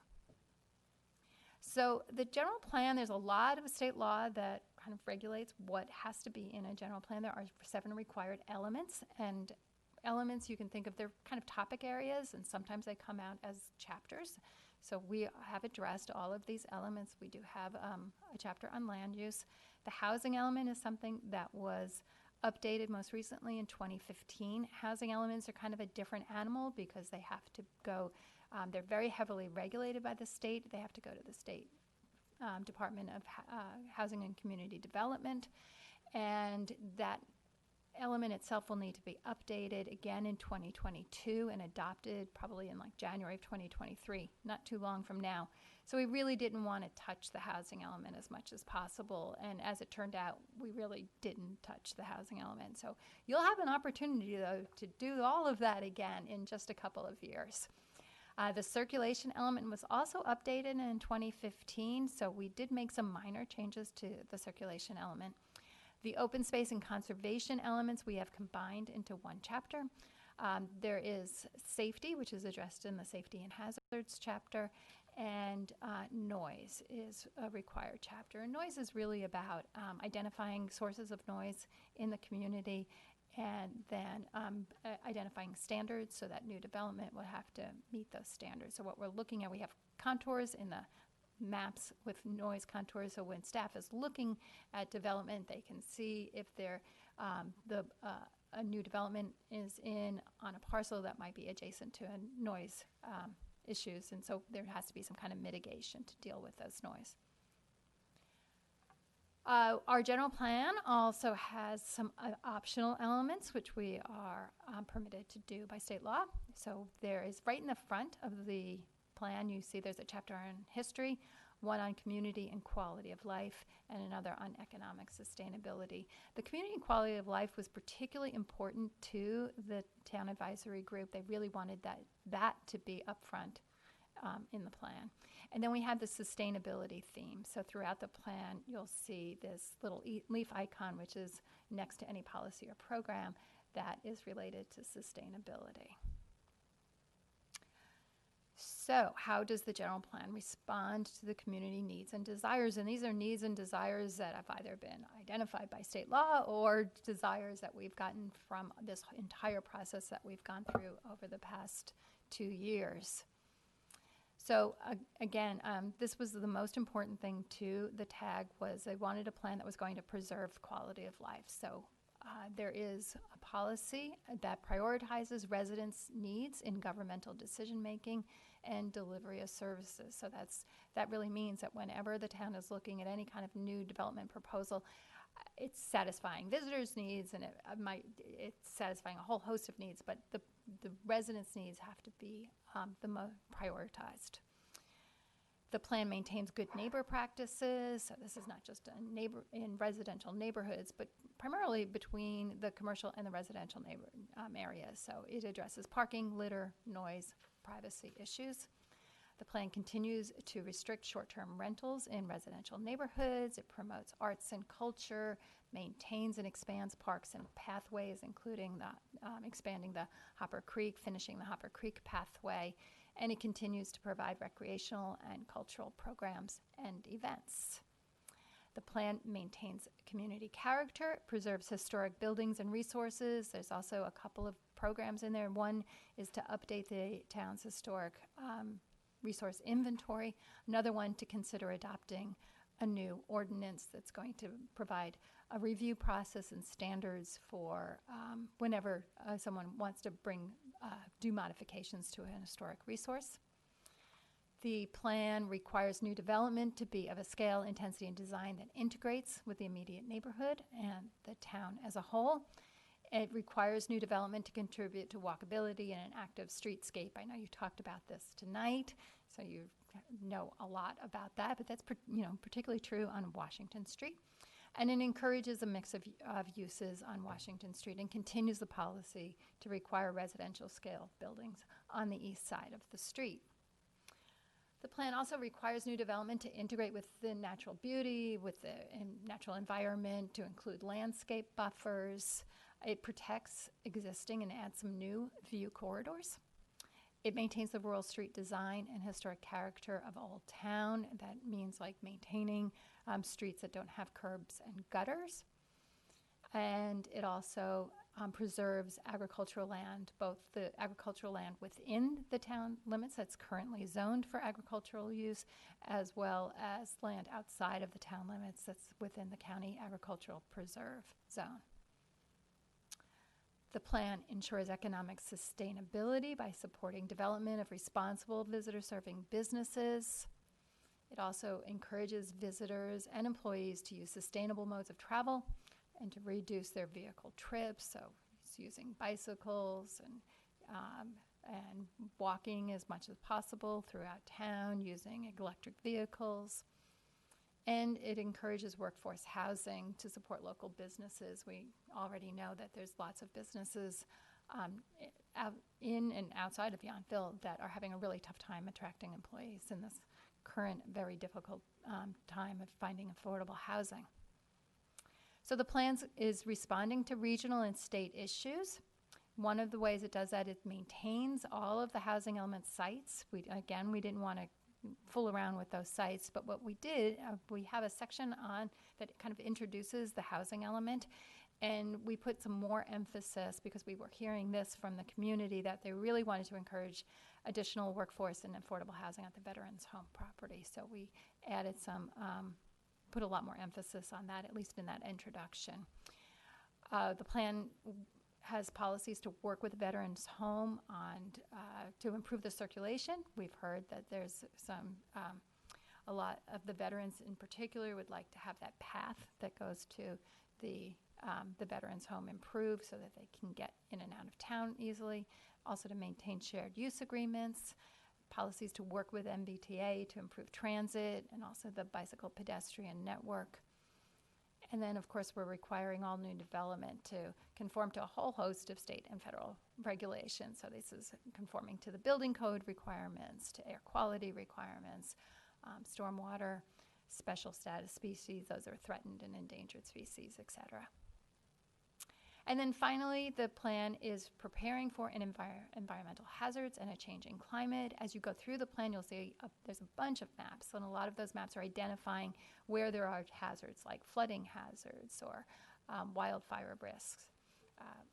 So we've identified those, and there are policies that will require new development to conform to any specific building regulations, and then if necessary to have mitigation measures. The plan encourages earthquake retrofits. There's a few remaining unreinforced masonry buildings in town, so we would like to get those completely retrofitted. Maintains the drainage system, of course, which is really important to mitigate flooding risks. It also considers extending that flood wall to protect the church-owned property. As you can see there at the south end of town, it is in a floodplain. That site has been identified in the housing element for affordable housing, so it hasn't been built yet. One of the impediments to building there is the floodplain, so actually extending that flood wall would make that a viable property for housing development. And the plan promotes fire-safe practices, defensible spaces, that's removing and controlling vegetation around homes and in roadways. Prepares for increased incidences of drought, storms, extreme heat days. This is what we're expecting to see more of from climate change. And then finally, to try to mitigate climate change, it incorporates a lot of the policies and programs that are in your climate action plan, and then actually refers to to the climate action plan to implement that plan and to update it as necessary. Okay, so now I'm going to turn it over to Sandra to talk about the potential change areas. So as part of this process and at each of the TAG meetings, at the community workshops, in front of the council and here at the ZDRB, we tried to explore as many potential change areas as possible. And as you know, Yountville is substantially a built-out community. We're not able to expand because of the ag preserve, and so there's really limited opportunity. But we thought since it had been 26 years since the general plan was last updated, we really wanted to push the limits of what this community might like to see over the next 20 years. Additionally, because we are not updating the housing element, we really wanted to explore the different housing opportunities in town to see what the level of community support or not was. And so a lot of that discussion is included in the housing element chapter, but we're not otherwise making changes, as Christine noted. Even though we discussed many, many different changes, there are only 4 changes that are proposed in the general plan. The first of which is for the west side of Washington Street. And we explored the question as to whether there's an opportunity to redevelop the existing large parking lots to better engage the street, to better utilize maybe underutilized space. And so as part of our discussion, the feedback we heard was that new development would need to blend in with the character and scale of existing development, where we do see setbacks from the streets, where we see different types of building forms and not a lot of vertical mass. One of the things the community would like to see is a preservation of view corridors. And here I'd like to describe some of the, maybe to clarify what a view corridor is. And obviously in this illustration, you can see where our illustrator proposed a building, a very conceptual building for that parking lot and what it might mean. You can see that it does block off views of the hills, but as part of any development, to maintain a view corridor is really looking at the street and to maintain that open line of sight beyond this, through the street and beyond to hills and things that are in the county and beyond the town limits. Maybe an example of that would be on the next driveway down where Villaggio is building the event center. And where it fell within the view corridor, there's a 1-story segment of the building, and then it's permitted to go up to 2 stories. So the idea is not that we do not allow new development to block views at all, because simply that isn't possible, but to determine what's important and to preserve those. And as part of the plan, we are proposing to add a new view corridor here at this driveway south of the VE Marketplace building. Any new development would need to contribute to the walkability of the town, which has been identified as such an important element. And any development will need to provide adequate parking, and that's parking for the existing uses and the parking lot that is there, as well as any new uses. And while that can be challenging, there are ways to achieve that. Continuing with this, we explored whether there's an opportunity to provide a floor area bonus to encourage uses that are squeezed out by our tourist economy, where we see restaurant and food uses and wine tasting uses. So this bonus could be available to promote professional office, mixed residential uses, which is residential above or behind commercial, and underrepresented retail and service to meet more of the needs of the community. That new development would need to utilize techniques to break up the massing, and ways to do that are to vary roof lines, integrate partial and upper setback stories, anything to avoid that verticality that is not really a tradition for Yountville or part of the built environment. And lastly, there was discussion to potentially allow limited 3-story building elements on the west side of Washington, provided that the project and the uses have some level of community benefit. And that benefit takes us up to that first bullet, where we're getting uses that we don't have in town, that are squeezed out by the tourist economy and that are otherwise underrepresented. We also explored the 2 vacant parcels on Humboldt Street that are zoned Old Town Historic, and where it relates somewhat to that Washington Street commercial corridor. And The question was whether to rezone those two from a residential use to a commercial use because of that proximity to Washington. The policies that we've come up with would require the two lots to be combined into a single lot, so it's a 10,000 square foot lot, and to require two residential units on the second floor to replace the housing opportunity that is lost from that rezone, to also prohibit alcohol-related and restaurant uses. The idea is that no late night, no uses that could contribute to noise, to really understand that this is a transition zone to residential areas and that development would need to be sensitive to that, and to orient the building towards the corner and the commercial corridor on Washington and to tuck the parking behind. The development would need to be of an appropriate scale and attractive design, so to be in conformance with the design standards. A third opportunity is on North Washington, where you see those purple shaded parcels in the plan view, and those are also zoned Old Town Historic. Those are the last remaining parcels on Washington Street that are residential, where much of that district was before. It's been rezoned to either residential scaled commercial, to retained use commercial, or to Old Town commercial. So the idea was, should we consider rezoning those parcels from that residential district to something else?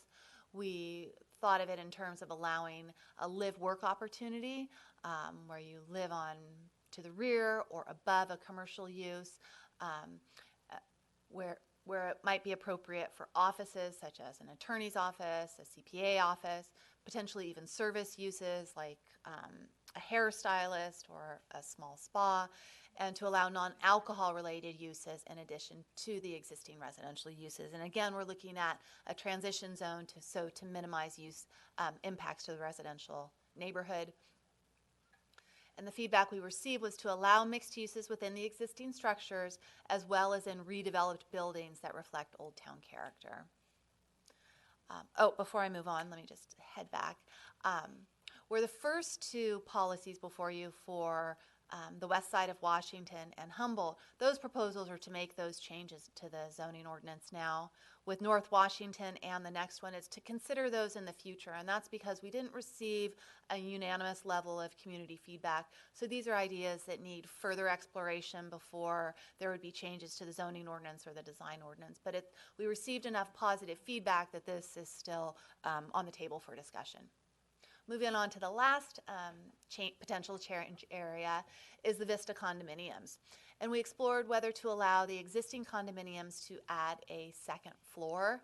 And so that would be a single residential unit with 2 floors rather than just one. The feedback we received is that any new development would need to be of a scale, intensity, and design that blends with the immediate neighborhood and the natural surroundings. As part of this discussion, we explored whether to allow 2-story in the development as a whole, or only to allow it on the interior ring, which is set back further from the Washington Park neighborhood and the Heritage Estates neighborhood. There was really some conflicting feedback, so that isn't part of the proposal or the policy that's in front of you, and that's because it's no immediate change, but something to be explored in the future. And that takes us to the end of the 4 potential change areas. Thank you, Sandra.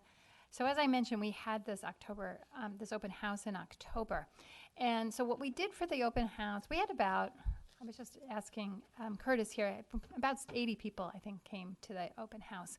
And so we started off with a presentation very similar to the presentation that we just gave you, so that they had a lot of background information before they went around to these stations that were around the room. And the stations were arranged by general plan chapter, and then we had questions at each station and gave them red and green dots so the people could identify whether they were in support or not in support of a particular policy that's in our draft general plan. And we had staff and consultants at all the tables to help answer questions and listen to their feedback.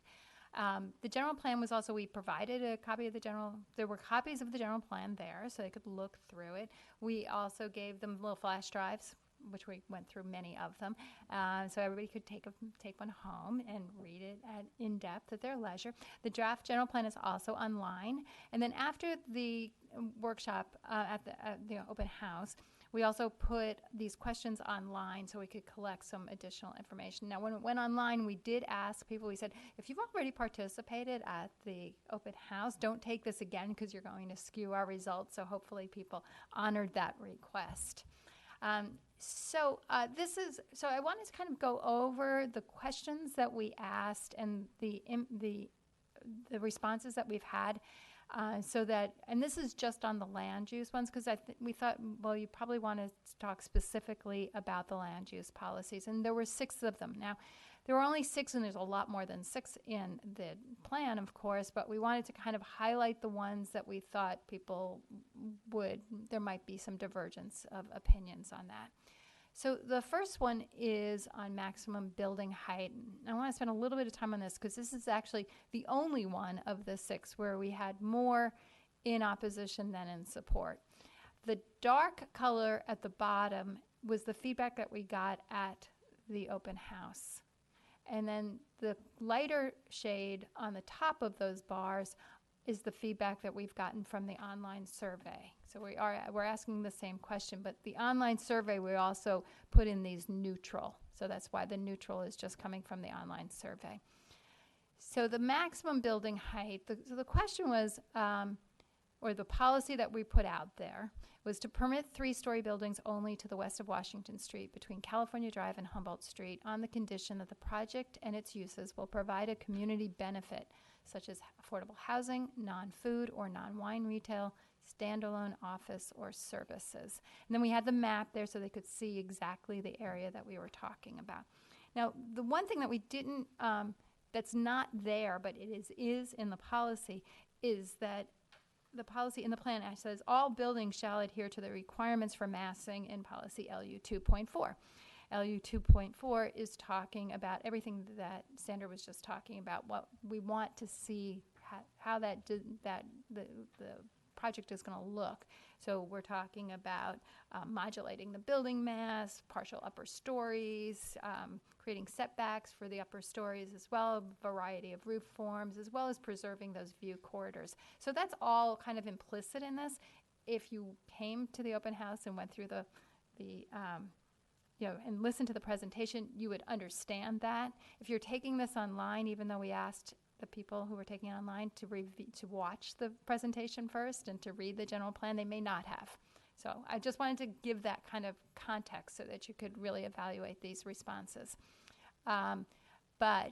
So we did get more in opposition than in support. Now, we gave you, as part of your staff report and the attachments, you did see the results from the open house as well as some of the comments that we received. And then tonight we gave you, which was left at your seats, with the responses that we've collected from the online survey at this point. So the online survey, I just kind of wanted to review a couple of the comments. Again, for the most part, people are against this idea of going to 3 stories. There was some comments like it'll block the view corridors and create a tunnel-like feeling on Washington Street. Again, if with the other policy about massing, we kind of feel like that's kind of mitigated. There are some comments. There are actually one comment that was for this idea said it seems excessive, but if it's applied with taste and restraint, respecting input of those living and working nearby, that it could work. Another comment about maybe Humboldt to California is too long of an area, and that this person in particular could get behind a shorter area that would go maybe between Humboldt and Mulberry, for example. There was one comment that says no, and at each of the meeting I've heard mostly that people don't want 3 stories, and yet the response is, I hear you may want 3 stories in certain circumstances. So I kind of wanted to address that because we have gone through a really lengthy process where we've brought this question up to the community and we've talked about it within the boards and commissions and the TAG at length. So we did kind of vet this. First we had investigated this at length with the TAG, And then we brought in, we talked to you, about to the Zoning Design Review Board last November about this, and got feedback, and then brought it to the community at a workshop in October. And then we brought that feedback, and the feedback from the workshop was definitely mixed. We had, it kind of felt like it was 50-50. We brought that feedback back to the TAG, and the TAG talked about it at length, and then it was their decision. They had consensus to go forward and put this policy in the plan. We brought that back to you in last November, and you also agreed that it should be in the plan. So I just wanted to kind of, explain that this is something that's actually been vetted by both the community and by the boards. So that's that. I think I flipped forward. So the Humboldt rezoning, to talk a little bit about this one, mostly in support for Humboldt Question. rezoning. Is there room for comment, or should we just save it to the end, or questions? I don't know. Would you like to? We can take it one at a time.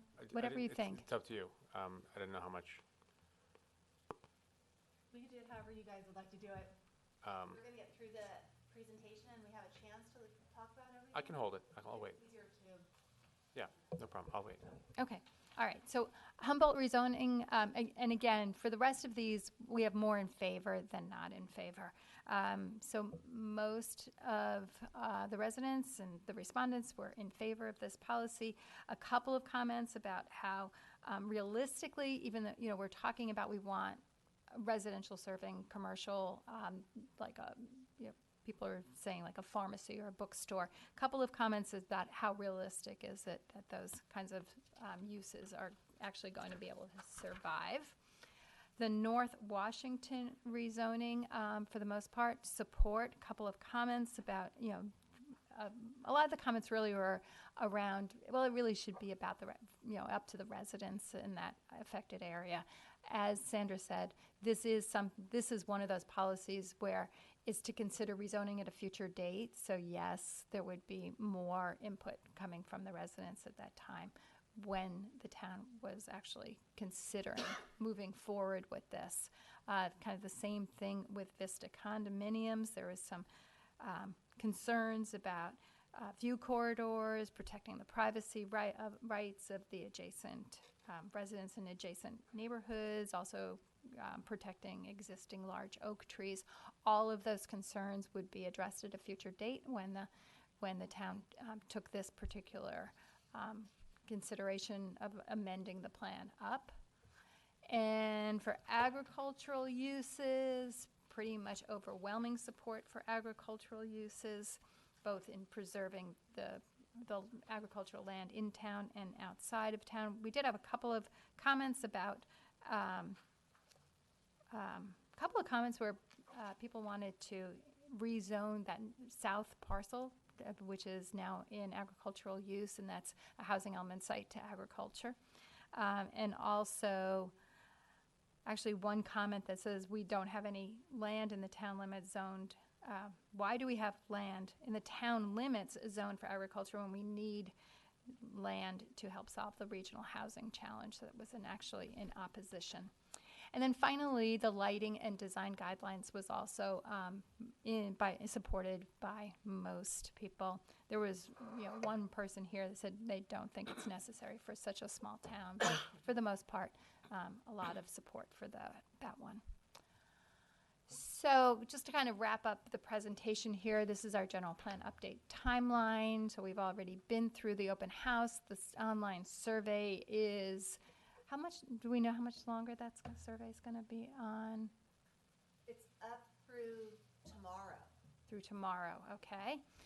And the draft environmental impact report, we're actually working on that with the consultant, so that will be released pretty soon. The boards and council review, as I mentioned, we met with the Arts Commission last week, with you tonight.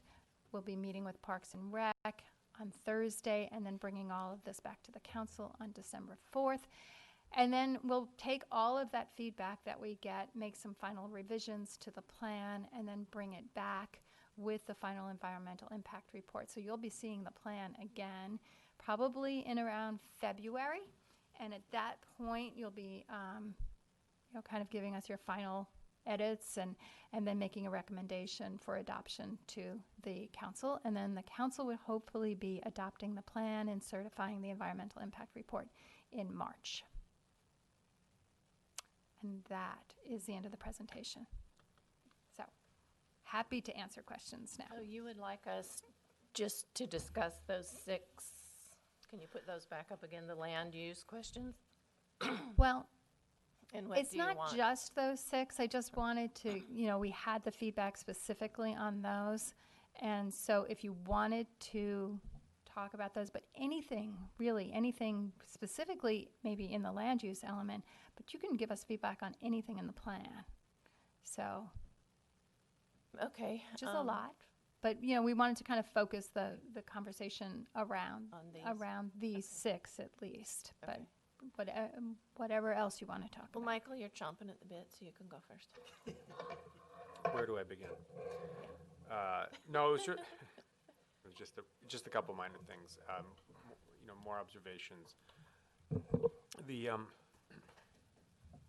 with regards to the maximum building height, I had gone to a few of the sessions and seen some of the reactions, and it's really the one that relies on people's conceptual understanding the most, right? Because if you say 3 stories, or even if you say, this is a sketch, don't look at it, just a representation, but people are looking at it and they're reacting to it.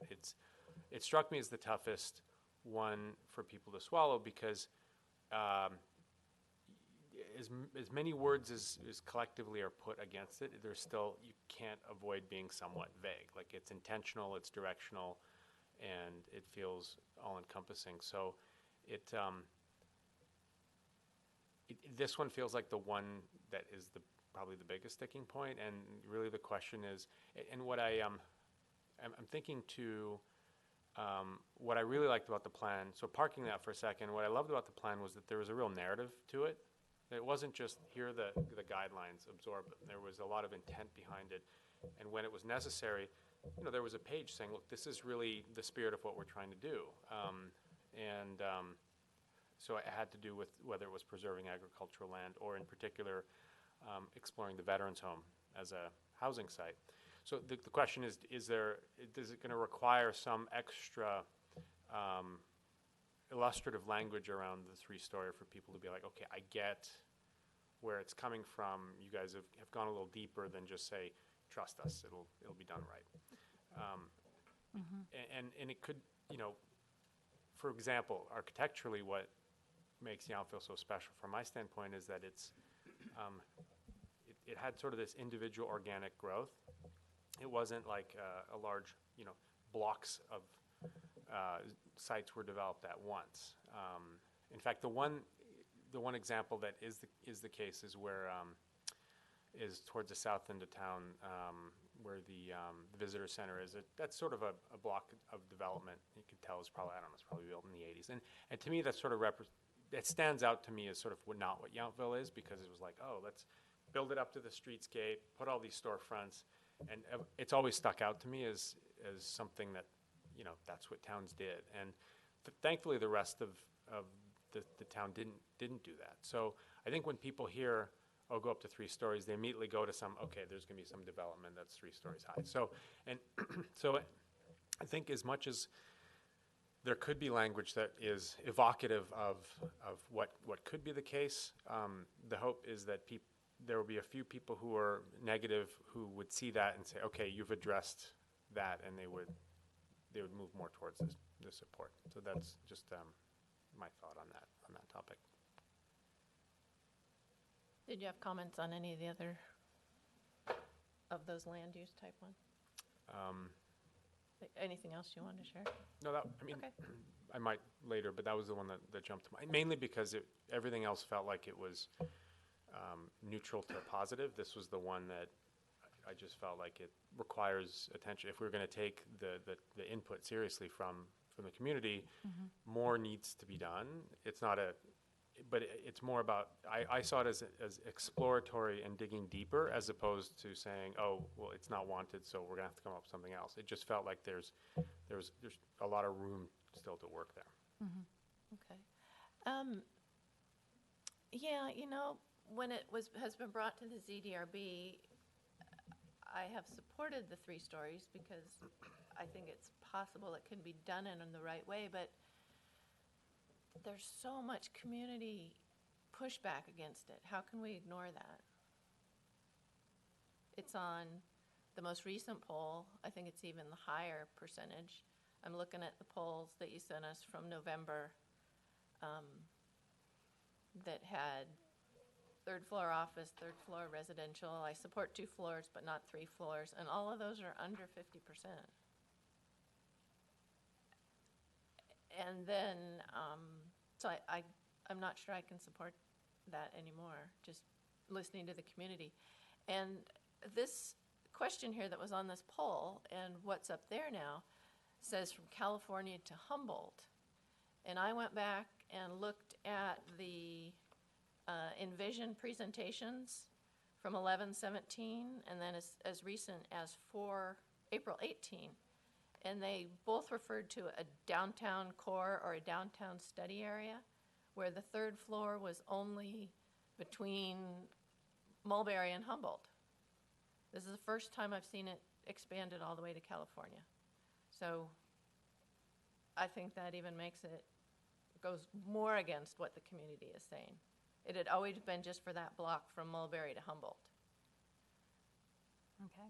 So I'm starting to feel that we're pushing something on the community that they're not interested in.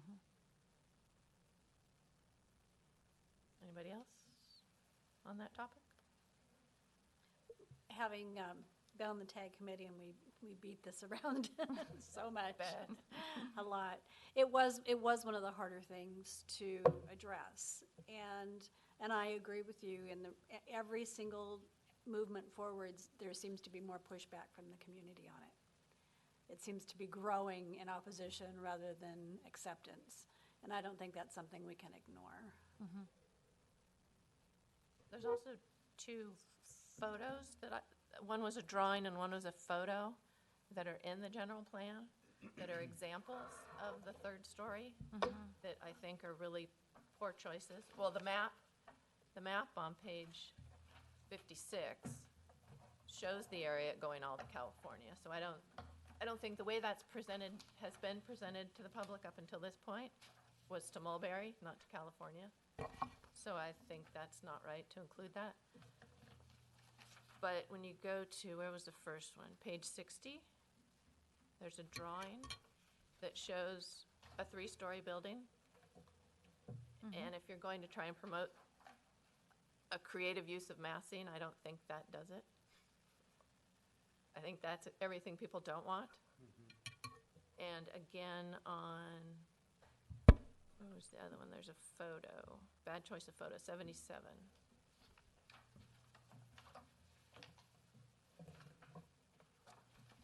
It's again talking about 3rd story.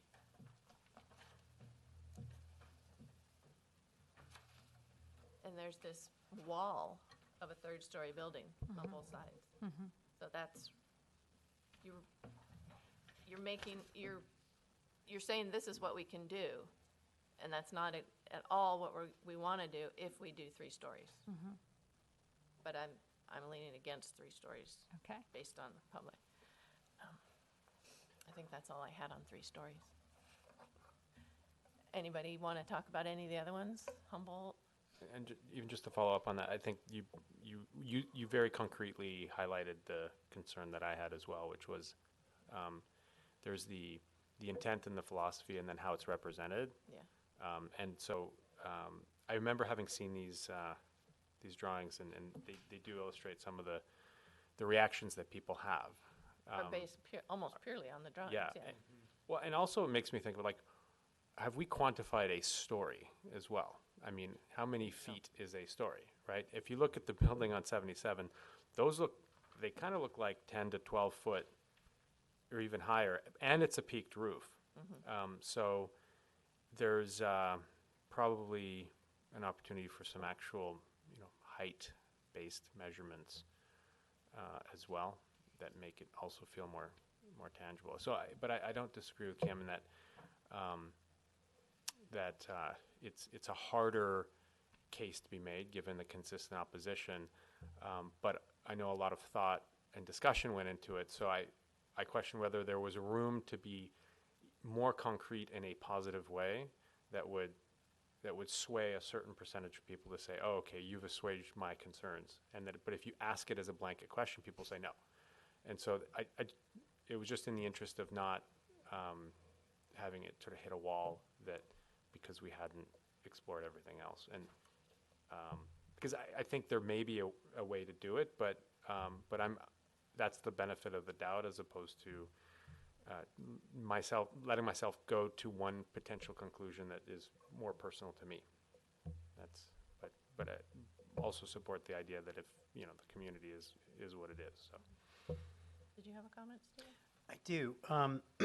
Sandra, you've heard some of my comments.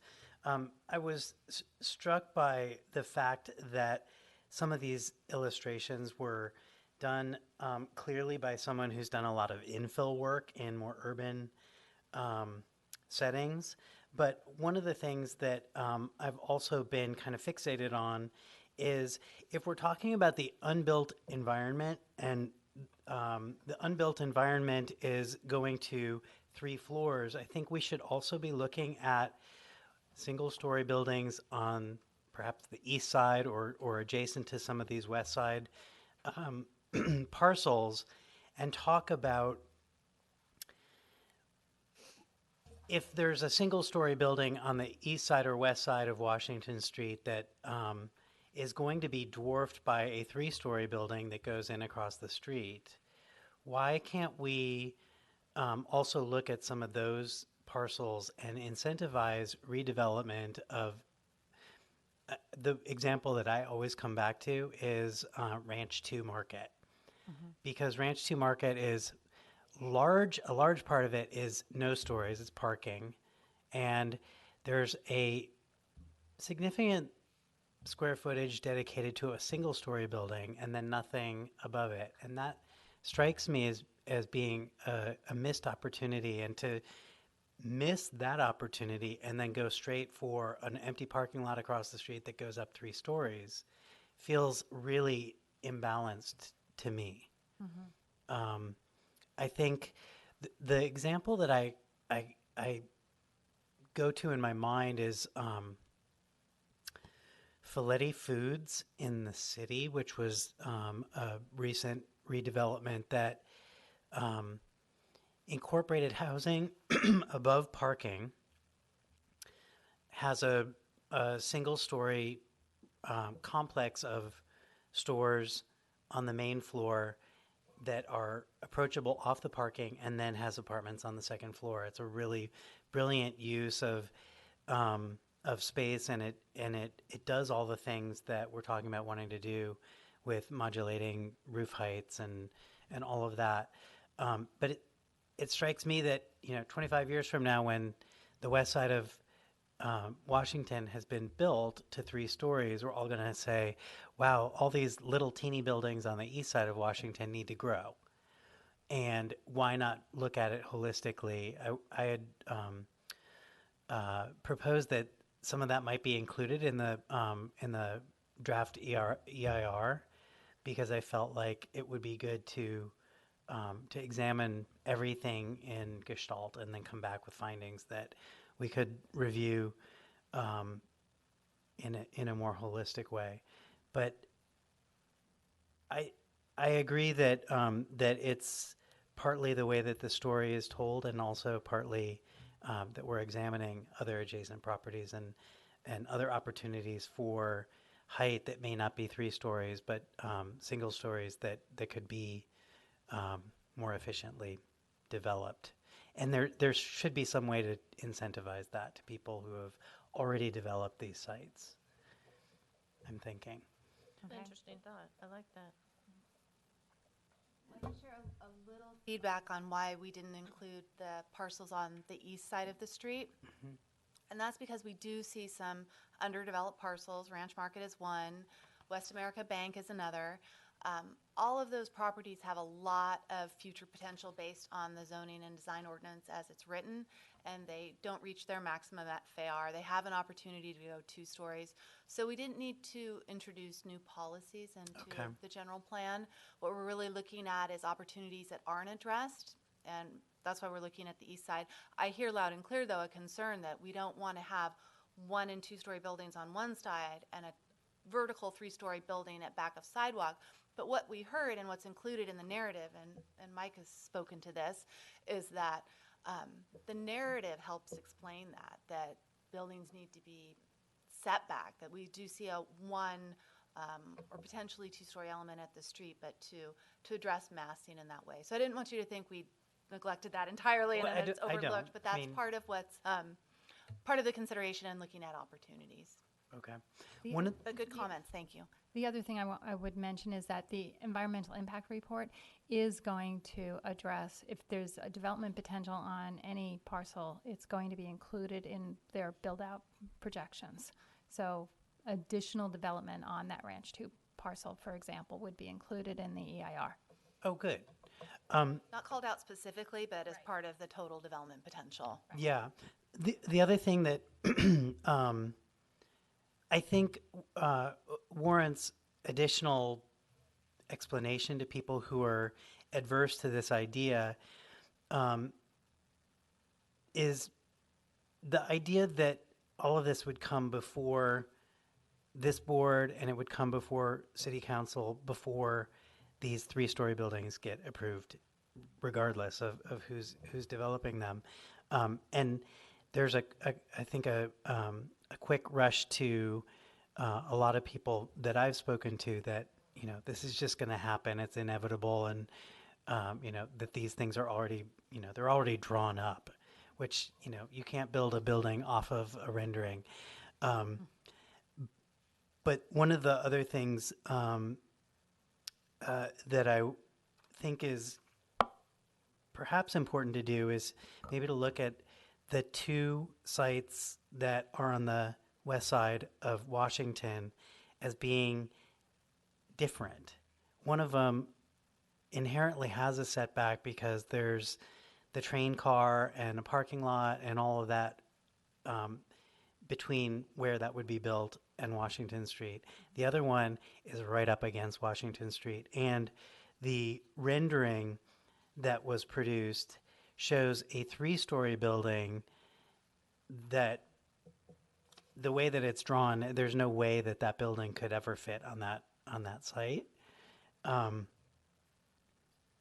But it also, I think it looks bigger than what might be potentially viable or allowed. The north parking lot? Yeah, Yeah, that's why we are not including that illustration. I couldn't find it, so I was like, well, That's where is it? I gone. saw it. Okay. We agree, Yeah. But I think that those 2 sites are very different. very. And so it's hard to lump them both into the same thing, but I know you guys aren't doing that, but it's been something that I've had to explain to people that I've talked to about this, is that, that would all come before zoning and design review, it would all come before city council or town council, but they would be treated individually, even though zoning might be applied to both of them. Mikhail, did you want to jump in anywhere? Sure. Yeah, I think conceptualizing the actual size and mass of these is a big piece that, even whenever this came before us for the first time, initially I was like, absolutely not. 3 stories, it's going to be massive. It's going to look like some of the pictures that we've seen here. But I think whenever it was kind of broken down in the setback, and as Sandra alluded to, protecting the view corridors already within this plan is a big piece of it. So if we have those protections in order. The other piece that, with actually question 12 and then the other one on the Humboldt rezoning, ultimately for me the question is, what's the goal of this? Is it building massing? Is it the view corridor? Because if that's the case, similar to a discussion we had about open space and what that really is taken into account, I'm not sure why the use restrictions are tied to these. For me, if it's about land massing and it's about the view corridor, it doesn't matter if there's a lawyer upstairs or a wine shop.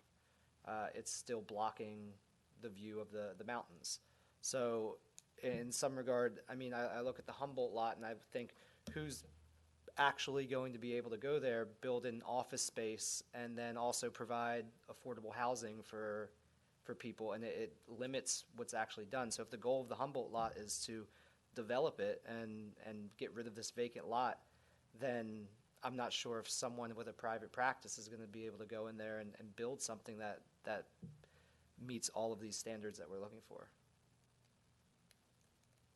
Okay, that makes sense. I'm just looking at what's up there. I'm good with the Humboldt rezoning, if it's carefully planned. I'm good with North Washington rezoning. Vista condominiums, I remember it being that we were just approving the center core to go to 2 stories. When did it change to the whole thing? That was my recollection as well. When it came out of the ZDRB, that was the recommendation. When it went to workshops and other boards, they were more open to seeing it for the whole development. How do That's you why we didn't get address the consensus. 50% 2-story? Doesn't apply to these. These are condos, not single-family residences. But people will see it that way. But it's not a rule that applies. I know, they're going to see it that way. Right. Okay. So that was a consensus from the public, okay. We're looking at the feedback that we've received over the full 2 years. So we're trying to pull workshops and boards and commissions and all sorts of things. And so where there might be a memory that, oh, no, I think there was opposition. If we receive positive feedback, we're keeping it for the discussion. It might be that it's eliminated by the time it's adopted by council, but what you still see is still a discussion point Okay. for now. For now. My only comment on the agricultural use of that's not specifically calling out that one property, but the one north of town, the Palissy property? Palissa. The Palissa Palissy? property. But that is one of them One that is. that it's basically referring to. Yeah, And that I was the one that we had understand- looked at other development potential, Yeah. but we've just, And when we looked at that Left it other at development agriculture. potential, people were adamantly against a winery. right. And by leaving it ag, they can build a winery. That's right. We tried There's to make no that way clear. Yeah. to combine And any wine-related buildings. buildings. Yeah. So I don't know if the public 100% understands that, or because they were very adamant against a winery usage. So I don't know how you can, if there's any way to capture it as future housing, but not a winery, but leave it ag. There's no way to do that. One way that we've dealt with that is with the alternatives in the environmental impact report that look at the percentage or the FAR potential of the parcel. And one of the options is for a 0.5, which is very low, but when you're looking at a parcel that large, it can allow a lot of development. And an alternative is to look at the 0.1% or 0.1 FAR, which I believe was the environmentally preferred alternative. Well, it Was would be that right? Yeah. environmentally preferred because it preserves more of the agricultural land and So that's views, et cetera. Yeah. mean, That's I know one way. It doesn't prohibit a winery, but it limits the size, scale, and scope of it. I do agree with you, Yeah. Chair Cook, that I think it was lost on a lot of the community that they were just so focused on opposition to housing that even And though one we were meeting trying in to keep it in particular, front yeah. of them and reiterate that fact, it got lost. But at the tag, it was something that was very much discussed. And Member Chalmers, I think, was very vocal on that too. I He was think if very there's any concerned way about to- that. Yes, the property look owners at- don't want to go do anything with it now, but if there's some way we could capture the possibility of housing and not winery, that I would think we can. be worth it, I bringing think it up again. we can include a possibility of expanding the narrative to include some of the opposition to the winery. There was zero support for housing, so I don't think we can put that in there. There were a couple other, they weren't front row center topics, but, if, the owners really considered that property as at least sort of spiritually part of the ag preserve because they own the whole thing. It just so happens that 30 acres fall within town limits. If they were to put the land in a trust, then of course then you've got no development that's going to happen there. The other is if it's sort of perpetually a point of contention, does it stay as part of the actual town limits long term, right? That it just happens to be they drew a line and there it was, and so it's almost like from a bureaucratic standpoint, that's where somebody drew the line, and now we're confronted with this point of contention. So I suspect there are things like that, and my interpretation of the general plan was that it captures what is good for the town and the people within it, and but it's not set in stone.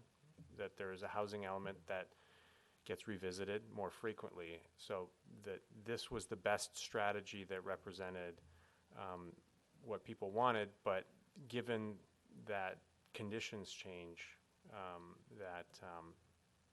things are open up for discussion.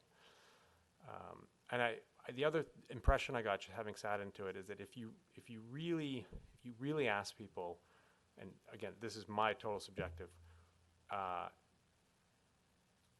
if you said what one of these two things is going there, a bunch of houses or a winery, the sense that I still got was that the houses would lose out against that because I get that sense.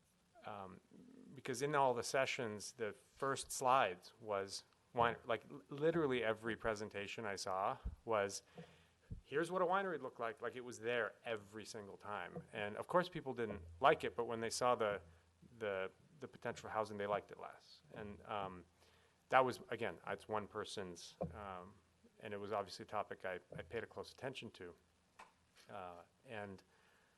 But at the end of the day, I think the reason it stayed as is was because of the history of the property, the ownership of the property, the inherent flexibility, and the checks and balances that go into approving anything of that potential scale and that what it would need. So it was a case where precedent helped dictate trajectory, and the trust placed in the various institutions within the town was such that people felt like, we'd all do the right thing. Sure. That was my Yeah. that was my interpretation of that, and why people ultimately said, yeah, let's retain it, because I feel like we've pushed on every angle. And the winery thing, I think people just didn't see it happening as much as potentially residential development, which has other issues and contentions. Okay. Well, and the residential element was what the owners used as an example of what would drive up the value of that property and make their tax base go up and all of that. Whereas I don't think that the winery necessarily has the same impact to them. Yeah, I remember him bringing that up, and it would ironically potentially create a negative catalyst. Mm-hmm. Is there potential of that happening with North Washington? Because some of those properties, and I'm thinking about the property that currently is the compound of the family that owns Ponchas. Like it seems that could have a Tax implications? Is that what you're asking? Yeah. We don't analyze that as part of land use. That Okay. might be a consequence of some of these changes, but it's not something that we look into. Okay. Okay, I have 2 pages, but I'm not going to go through all 2 pages. This But is the chance. I know, Love to hear but them. some of them, Can I ask a clarifying question Uh-huh. too? About the 3 stories? I'm kind of hearing, it sounds like there's 2 commissioners or board members who would not, no longer, or don't support the 3 stories, and then the other 3, maybe if it was illustrated better or explained better had better narrative and photos in the plan. Did I get that right? Should we do a little poll? Yes. Yeah, it would be helpful, because yeah. I mean, currently as it exists, all those that are in favor of allowing the rezoning to 3 stories? As it exists or with better narrative and description? I think the better narrative and description is only a suggestion. I think that there's a better way to sell it, but I don't think that the outcome is necessarily different. Okay. Okay. Yeah. All right, thank you. That's helpful. I will throw out a couple caveats though, which is, I think what's missing are actual measurable heights, because a story is, a looser concept. I think that even, because you get things, like I've seen, you can have a 2-story building with a pretty hefty peaked roof, which is effectively a 3rd story, right, visually. So, and then even more specificity on, versus taking that entire chunk and saying, okay, we're allowing it, potentially even getting more specific with areas within that central block that would be more or less amenable. And then the third being potentially some guidelines that if you say, it's 3 stories, but it's actually, at this height at the peaked roof, then you're saying maybe the 3rd story is at, as a 50% footprint of the building, which ensures the massing is reinforced. So those are the things I think that it's again, I was reacting specifically to the way the questions was phrased and it was presented.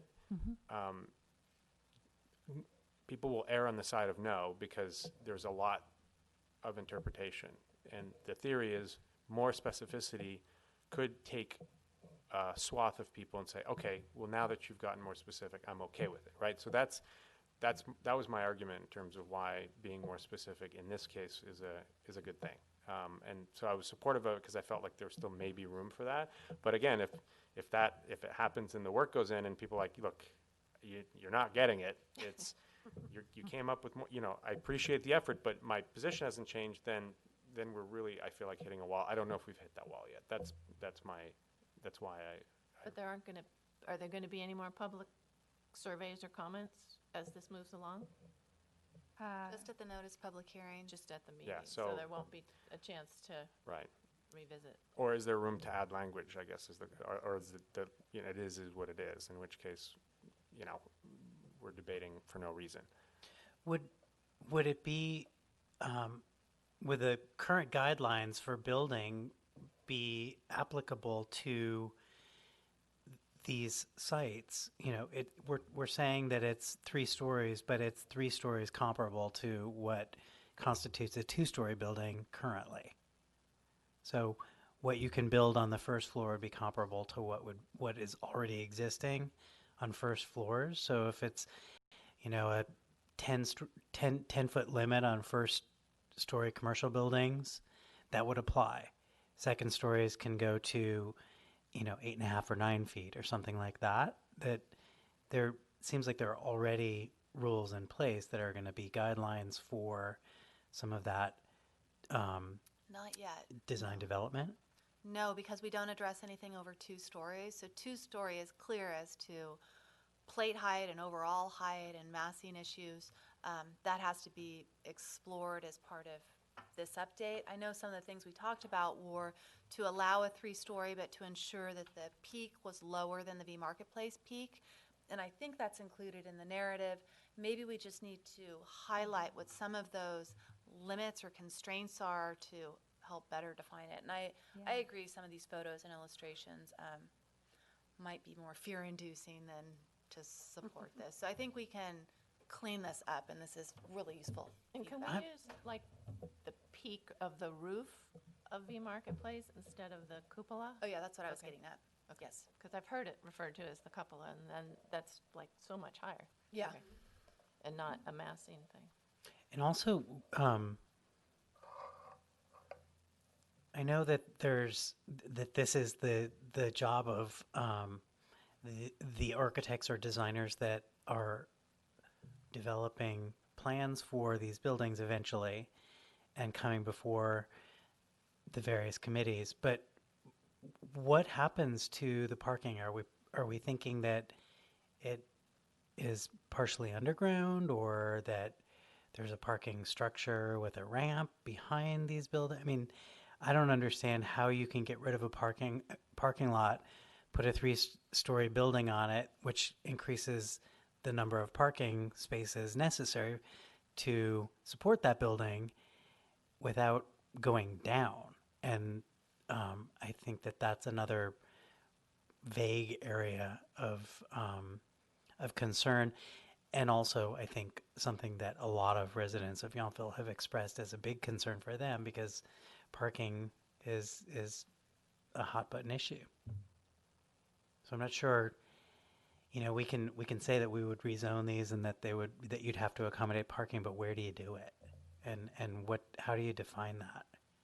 That seems like it would be a part of coloring in some of the detail around the codes and restrictions. Yeah, well, it is one of the challenges, and an architect would need to be creative to replace parking and provide new parking.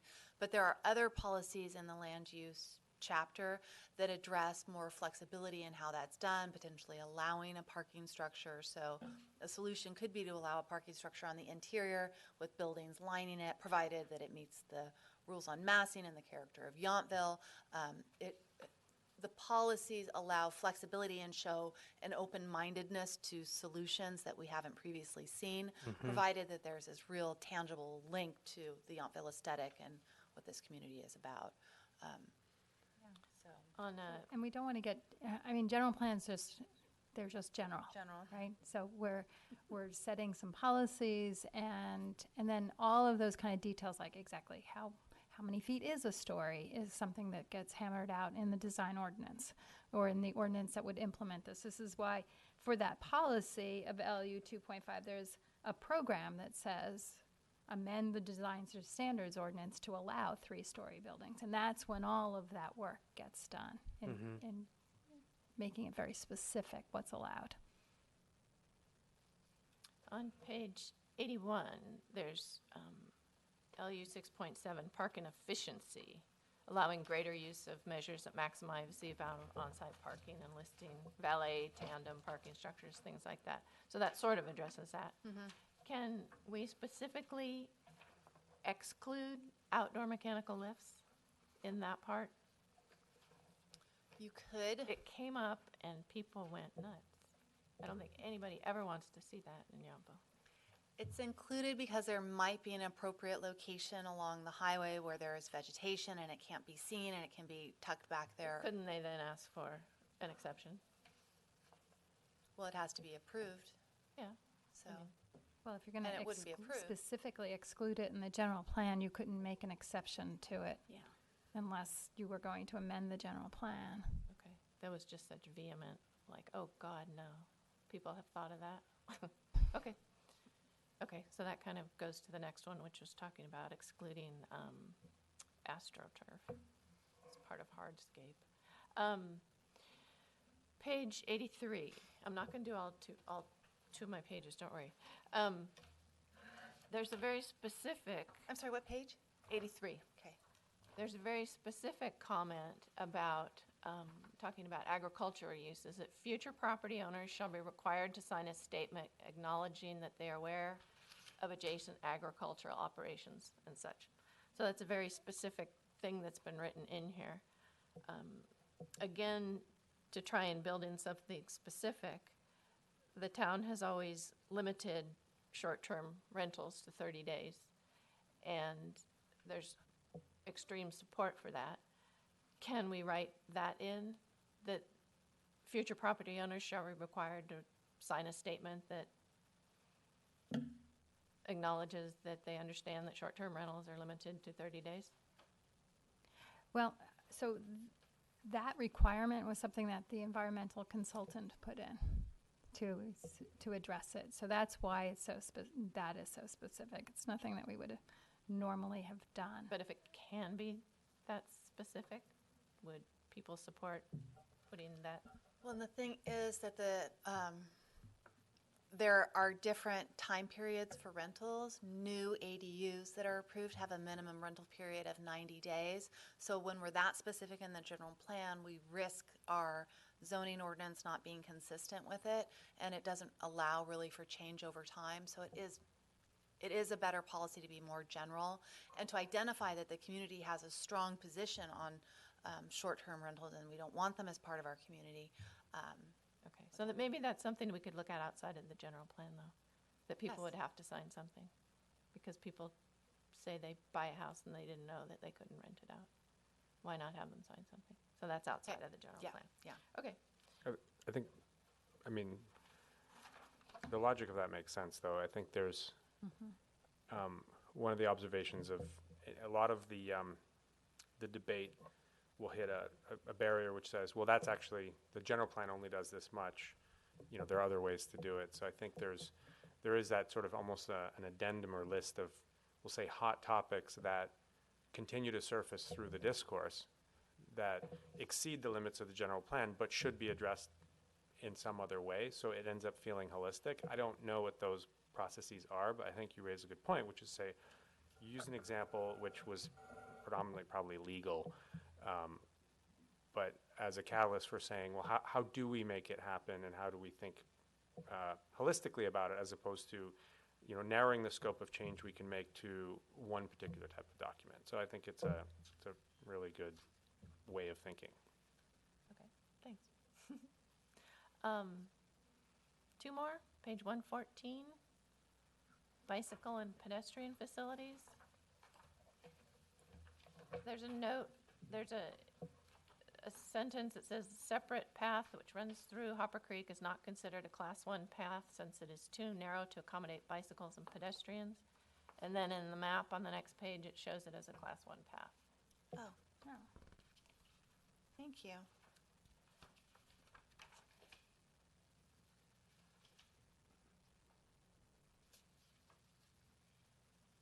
And 117 is just a personal pet peeve of mine. Talking about Washington Park, talks about the sidewalks that were gravel. They were not intended as sidewalks. And then in the drawing, it lists them as sidewalks. Okay. And then those are all the important ones. I like the idea. Those are good catches. Thanks for that, Yeah. those last two. I like the idea on page 127 of the satellite parking lot. Can I just put a big yes exclamation point by that one? For limos, buses, and tour companies to park their vehicles. I've been to a town, Niagara by the Lake is the name of the town, Niagara on the Lake.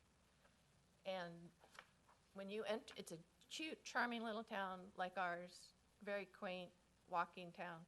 When you enter the town, those buses and limos and everything have to park here, and you walk to town. They don't get to drive you through and drop you off. You park there, there's a restroom, you walk to town. Or in this case, you could take the shuttle. There you go. And it eliminated all the big ugly buses from downtown, which was nice.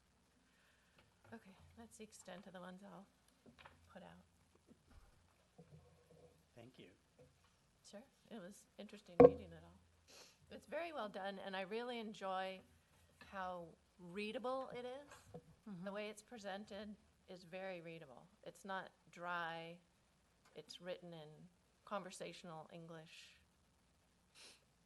It's a big difference from what we had, and it's a big, great improvement. You guys have done a lot of work, and the TAG. Are there, can you submit your general plan to like general plan awards? Because, you know, Probably, best huh? general can, plan of the yes. state. Is there really a thing? Oh, sure. You should, because Yeah, you should. I'll second that, because it, having gone through the, you know, all of the various language, I hadn't imagined that it would actually then get elevated to this No, I sort of didn't. cohesive. I just Yeah. expect, okay, we're gonna get hit with this sort of legal tome of a Right. document, and Yeah. it sort of took on a new life, and that's really very hard to do. There's a lot of creative writing in this, so it's in a good way. So I was also pleasantly surprised. Yeah, very much so. Anybody else? You have any more comments? Nope. Okay. I have just a couple, very short. I was quite surprised when, over the last survey about parking, the public response about parking, that it overwhelmingly said, I do not have trouble finding adequate parking.